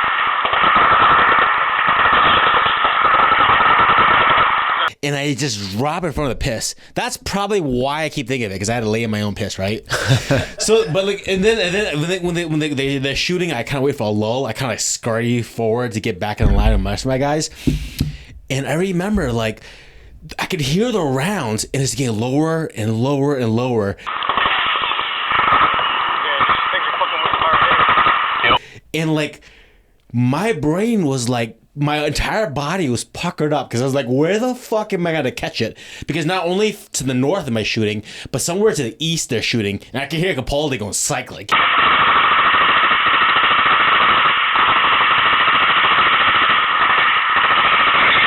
He's just fucking shooting nonstop. And so like I'm like, my body's like puckering, like, oh, where am I gonna get hit? You know? And then but also the rounds are lowering. So at the same time, I'm squishing my face into the dirt because I'm trying to like bury my face in the dirt. So like I'm like, the bullets that are catching my brain, I need to get like I knew I was being unreasonable, and I knew at the time I was doing it. That sticks in my brain so much when I think of Afghanistan. Like, what's your like top memory that sticks in your brain? First firefight, you mean? You like that was your first firefight? No, our first firefight I remember was like yeah. at night, and like it was volleys. I'm running through the rain, and I'm just fucking whatever. Well, you wanted to talk about your incident. Well, yeah, eventually. So but, like, so I think like, so like, cause from your perspective, you essentially engaged enemy, right? Got shot. And you were like, hey, fucking, it's either this or I fucking go down the mountain, whatever it is. Fucking throw myself off a mountain, right? And then everybody else was just, you don't even know, right? Like, you don't know what happened afterwards. Okay. Right? I mean, like, that's...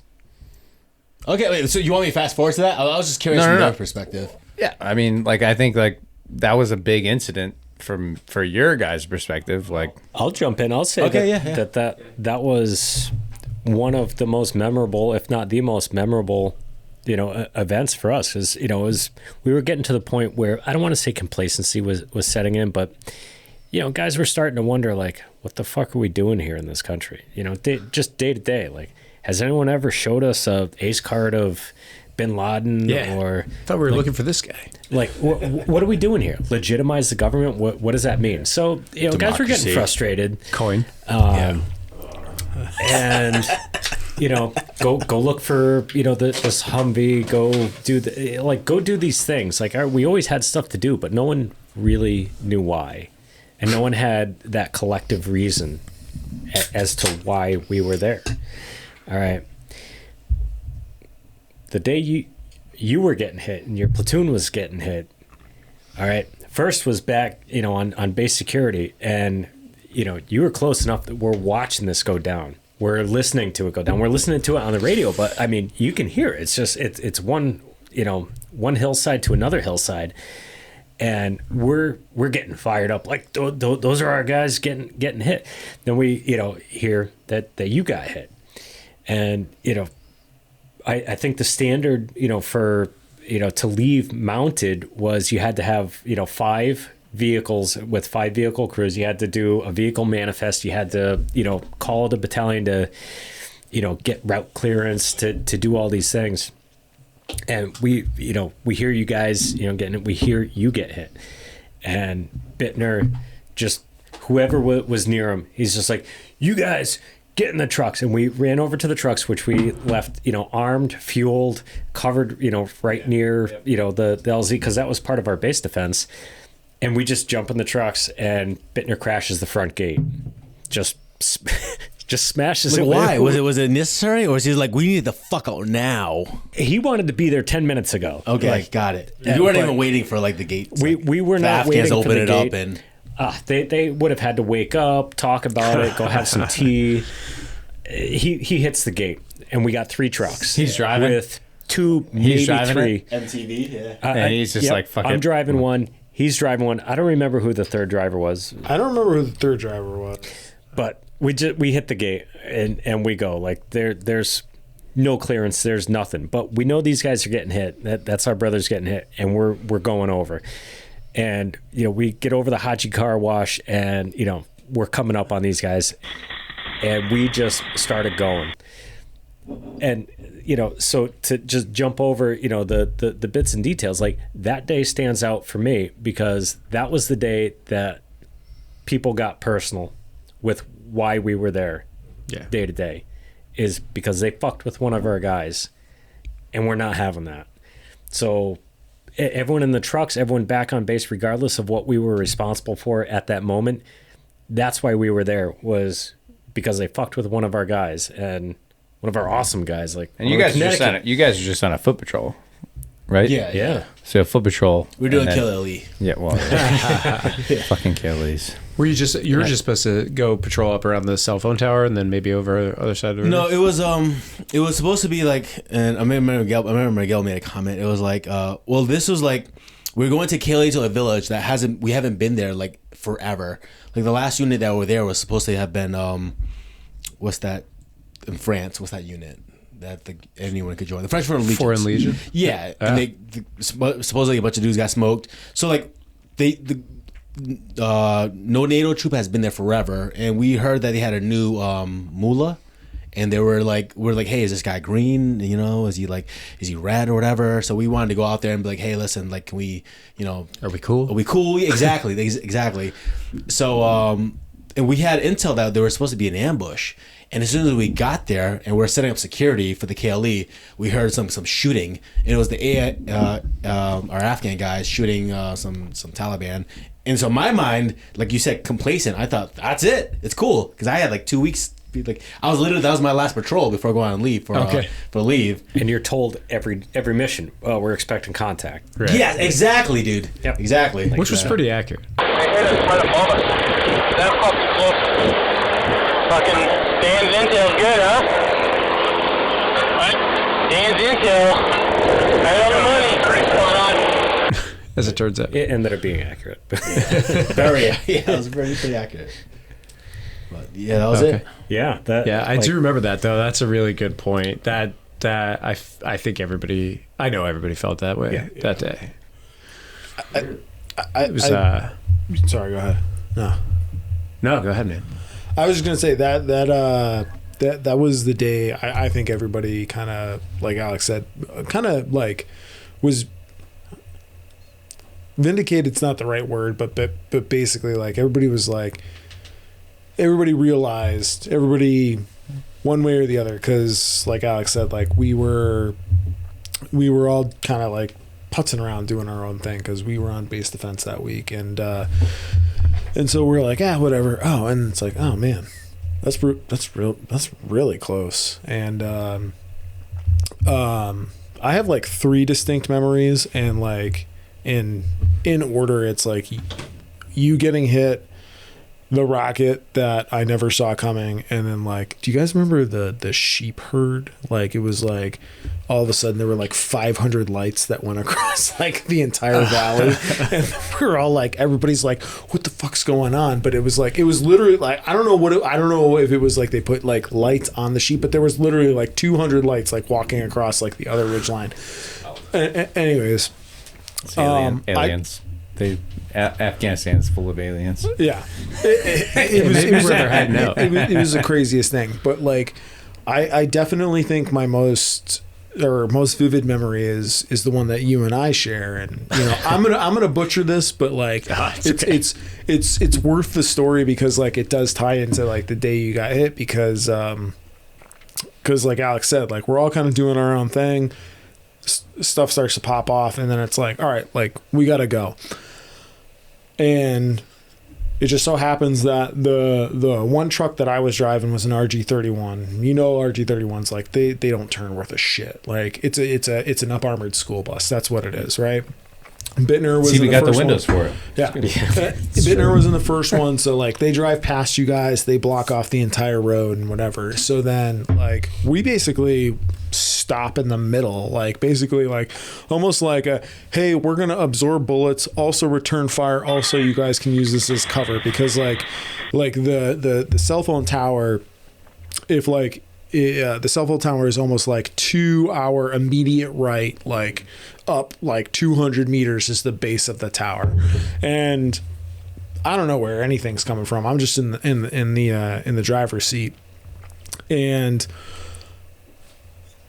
whatever happened, but the 50 for whatever reason wasn't timed correctly, right? And it's just one of those things that, like, you know, if you don't know, you don't know. And then also on top of it, it's like it's just one of those PCIs that we assume someone else did because it's the 50. We know it's a thing, right? This is back 2010 before like you just screw it in and it's good. To do shit. You don't have to do anything, right? Oh, I remember. Yeah. I remember when I first realized that. And I was haven't like, been with you forever. and I was just like, wait, what? Yeah. Wait, whoa. Wait. So what, what is going on? Sorry, what do you do with the 50? So you literally screw it in. You just screw it in, and that's it. thread the barrel in, And that's it. done. And it's just done. Wow, that's amazing. That's it. Yeah, it's Wow. like the No the gauges, no headspace nothing. and timing is actually like a 20 level, whatever. It's in the 20, body 30 level. itself. Yeah. Yeah, Wow. So, it's fucked. But It's weird. you know, this is 2010, so it's like you had to do that, and the timing wasn't right. And it is what it is, right? I'm not blaming, not throwing shade, whatever. It just it's an oversight that happens, right?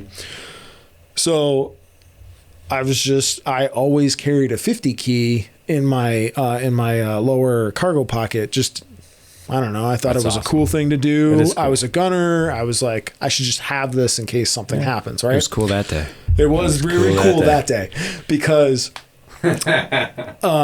Steve is actually in the gun as a squad leader. It just happened to be I was driving, Steve was in the gun, and Nick Pack was sitting in the TC seat.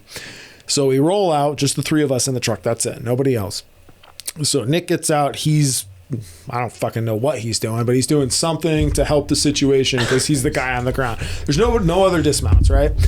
So then like I hear the charging handle go, and like I would think like, we're like in the middle of this, right? And I feel like a piece of shit because I'm like sitting holding the steering wheel. That's the right thing to do because like, whatever, like I got to drive, right?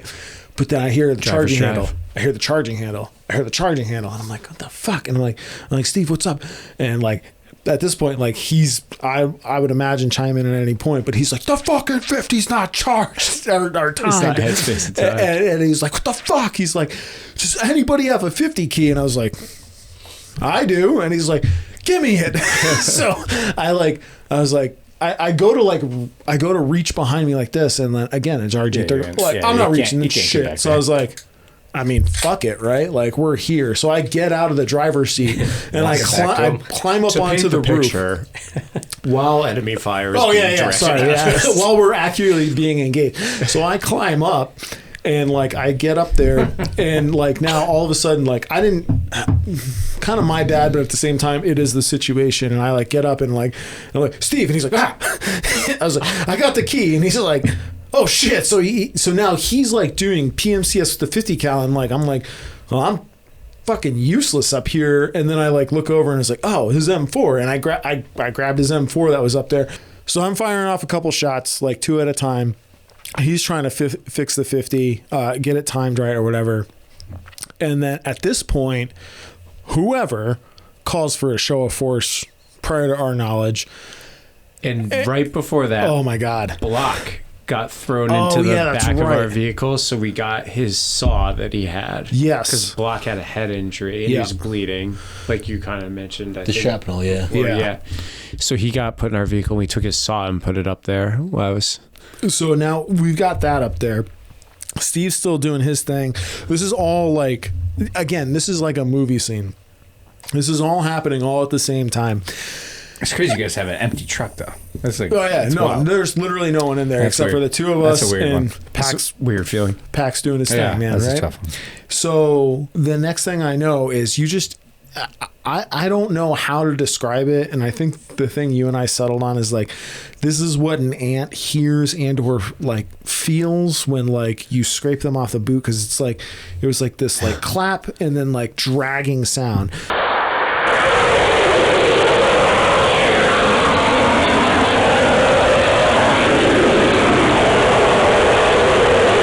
And for at least for me, I was like, I mean, this is what death sounds like. That's exactly what I thought. I was like, that's it. Whatever Like, weird acoustic thing is going on, we just got hit by an RPG. So that's when you thought you were gonna die. My That's- brain isn't caught up to it yet, and I'm gonna get fried Yeah. by whatever the blast and shrapnel is from I'm this just thing. like, this is fucking it. So I kind of like, I take the M4 and I lay down behind like the back of the turret. Steve gets down, and for whatever reason, I just happen to kind of like, and I see like I don't even know what type of like fixed wing or fast mover, but it's just like it's climbing, and it's got to be all of 400 feet off the ground. Like it's just like afterburners.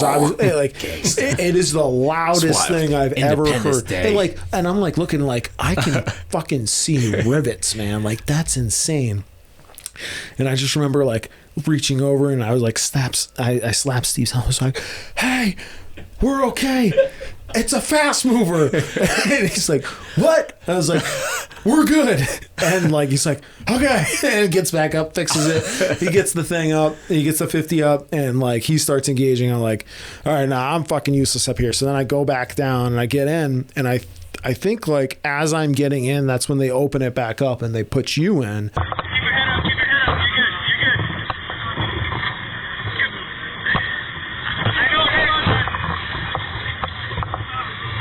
And So I was in your truck. yeah, Okay, yeah, because I remember Valente was Yeah. talking to me. Hey! You good, Terry? You keep talking to me, alright?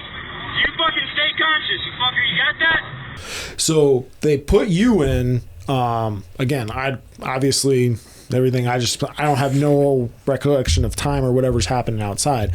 So they put you in, and they're like, "Go."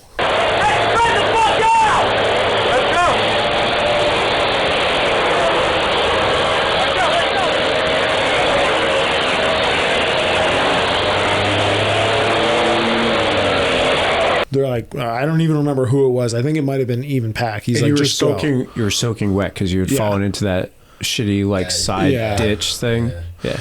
So That can bite me. they're like, just go. So I I'll started add to that in a like moment. trying to do like this 1,000-point K turn with an RG in like the one lane fucking road, and I drove Yeah, we're all back. pointed the wrong way. You're all from base. pointed away from So, base. Yeah. so I do that, and then like as soon as that happened, they were like, "Just go." So we ended up going back, and it was literally like, and again, not far. Like you could see where all this was happening, but like I drove back, or we drove back by ourselves. Like it was just like you, Block, Steve.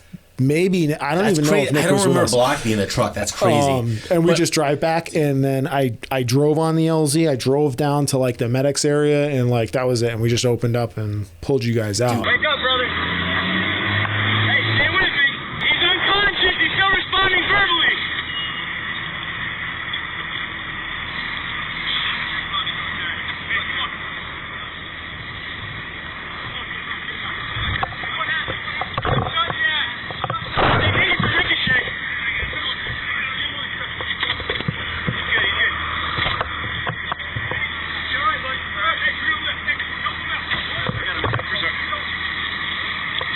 I remember having to get in the truck because I remember, but so like when everyone found me, I remember they were like ripping my gear off, and then like my body started rolling down the hill, and I was tumbling and shit, and I just remember everyone was like, I was like, why isn't anyone helping me? They were just staring at me. I would only assume everyone was in shock, like what the fuck, like Terry's like. Because like, you know, I've been so fit for so long, it's like I'm just like lifeless, and I just remember like someone grabbing me, dragging me toward the gun truck, and everything is scraping my face, my chest, my Kevlar is smashing me in the face. I'm getting choked by the helmet, like, ugh. But I'm happy because I'm like, oh, cool, I'm not gonna die.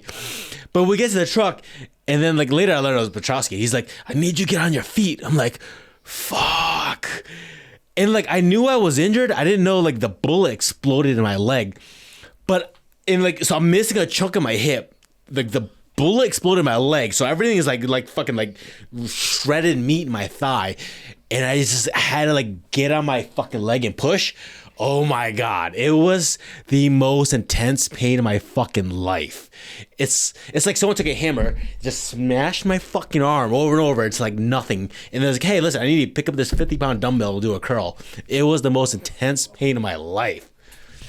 Well, that's, part of what adds to it is like, you're a physical masterpiece, right? So when we hear like, this guy got hit and he's down, like he didn't chew the bullet up and spit it back. Like this shit's real. Like it's real. It's real. It's as real as it gets. Yeah.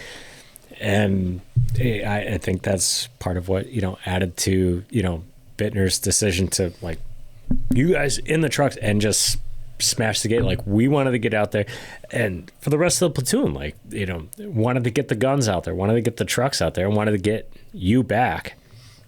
And trying to turn those trucks around, like there was no convoy, there was no convoy integrity. It was like get them spun around and go, and everything in between. Like I know damn well that we were being engaged. I think I was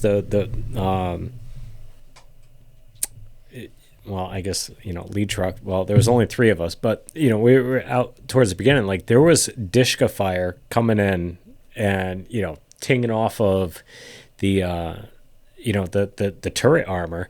And McCar's was up. We had a Mark 19 on the truck that I had jumped in. And we're just like, just engage. Dishka's coming in, like, spin around. Yeah, we're supposed to have, 3 o'clock, but there's only 3 trucks out here. Like spin around and fucking light them up. We're getting hit from one side. Like for whatever reason, we had a small D, like the little mini AT4s. We had one. I was like, all right, fuck it. So we're at a tactical stop. It had to be when they were loading you up because we're all stopped. We're not moving, and we're like, fuck it. McCar's has got 3 o'clock. Dish is coming in. I'm gonna see what I can do. So, don't do what you're supposed to do. Grab the small D, jump out. Now I'm thinking I'm like, the dude from Desperado, come up with a guitar. So I'm like, one got the machine gun, one got the rocket let's launcher. fucking do this. Pop the safeties. I'm like, click, click, click.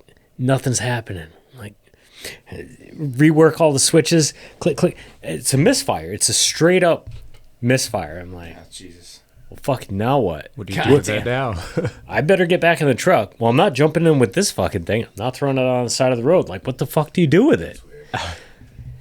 Fuck it. I'll hang it on the front headlight of the truck because it was an RG and they have the lights that protrude out. So I just hung it off the side of the truck. I was like, well, if it blows up, like hopefully we'll take it. What else do you fucking do?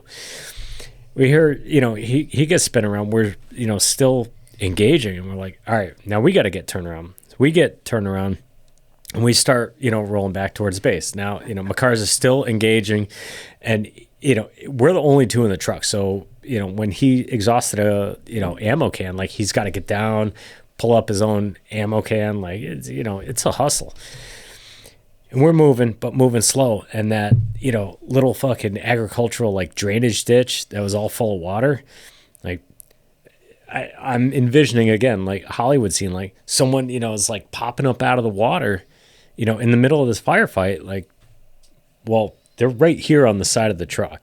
Like, there's no way the mark is gonna, be able to traverse down that low. You can't engage it, like my cars can't see him from the turret. I've got limited choices, but one of my choices is hand grenade. I'm like, all right, my cars get down. Pop open that like air door, it's like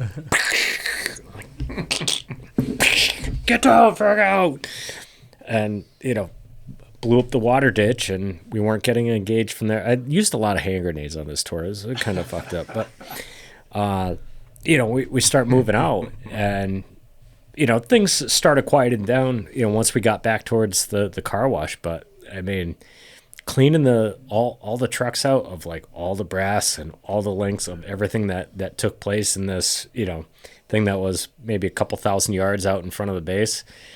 it was crazy, but like That was a heavy firefight right in front of the base. it was right there. That's the thing that straight up line of sight is. We're standing there like at the Hesco's, like watching this shit go down and listening to it go down, and then to hear like, well, now they got one of our guys. They hit Terry like. Lion said he saw me. They all thought it was Mendez because with the Mark 48, they assumed the sound they thought was the 240, and he was like, "Yeah, I saw you throw yourself off the mountain." I was like, "Oh shit!" And he's the one who called it in, and everyone got confused. That was Mendez. Thank God you were here with us today, man. Thanks, I vaguely remember that. I think we thought it was Mendez first. Yeah. Yeah. Huh. Thinking back to what you said, Zach, too, where it's like, it's almost, it is that respect because, like, they just, again, like, after, like, reliving and talking about it, it's that they hit you guys, like, just around that corner where we couldn't touch anything. We couldn't touch you with anything from the base because it was around the corner, and obviously we can't call in direct. It's like the grab you by the belt Vietnam style. I think they tried to philosophy.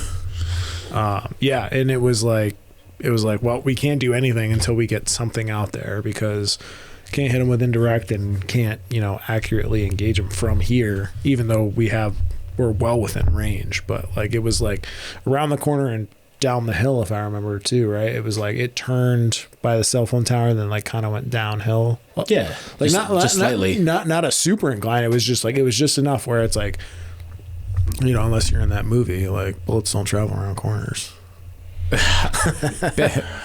Curve the bullet. Yeah, curve the bullet. Curve the bullet. Doesn't work like that. I think we're wrapping up with this podcast. Yeah. I mean, Thanks so much for the opportunity, man. Yeah. Seriously. Hey, appreciate you guys coming out. That was awesome. It's good. And inviting me too. I feel like thank you. I feel like you're part of the team. Part of Bravo Company. Honorary niche. yeah, honorary kind of thing. No, I appreciate it though. No, it is a good perspective to see. I've known Terry a long time, so I'm trying to figure out his brethren. It's pretty good.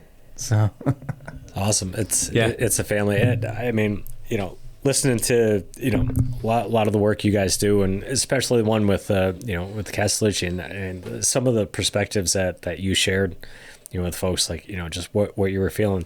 It's been however many years, and we ended up being on the same road at the same time, living just two completely different experiences, and I was just in awe, listening to you share your experience with folks. I'm like, man, I was there that day. Like I played a part in it, but I had no idea, what you were feeling, like what it had to be like, from your position. I'm sure everyone you ask, that was there that day could tell a different story, but it was just, it was awesome to hear it from your pair of boots and, just what it meant to you and the gravity that it held, man. It's powerful. I didn't even know you were there, honestly. This, like I'm literally learning today. I didn't know you were there. Yeah. It's great. I would love to, if nothing else, like, come in and just, find each and every person, from the company. Like, what do you remember from that day? Like, what'd you feel? Kind of, like what you guys are doing. We could make that a thing every time we bring a Be Cool guy, but like just start rehashing and slowly put together what happened the day I got shot. I mean, hey, you're the genius with the editing skills, so you can do whatever you want, man. Yeah. It's great. I mean, one day you think about that. That's just what it ended up being. 10 minutes, 15 minutes. A relatively short amount of time, but told from that many different perspectives. Yeah. Like, now if you were to take that same idea and like expand that to Masamute, I can only imagine. How that would be told. It is a wild experience. All of it. It's crazy. And I mean, there's stuff I'm still learning, now about that. Yeah, same. And it's awesome to hear. It's awesome to reconnect with you guys. Yeah, same, man. I love reconnecting and sharing the stories, and I'm just more realizing now how like even though we all served in the same company and together, literally, there's things unbeknownst to us, and we're just learning now. And I think that's pretty cool to be able to share with the rest of the guys.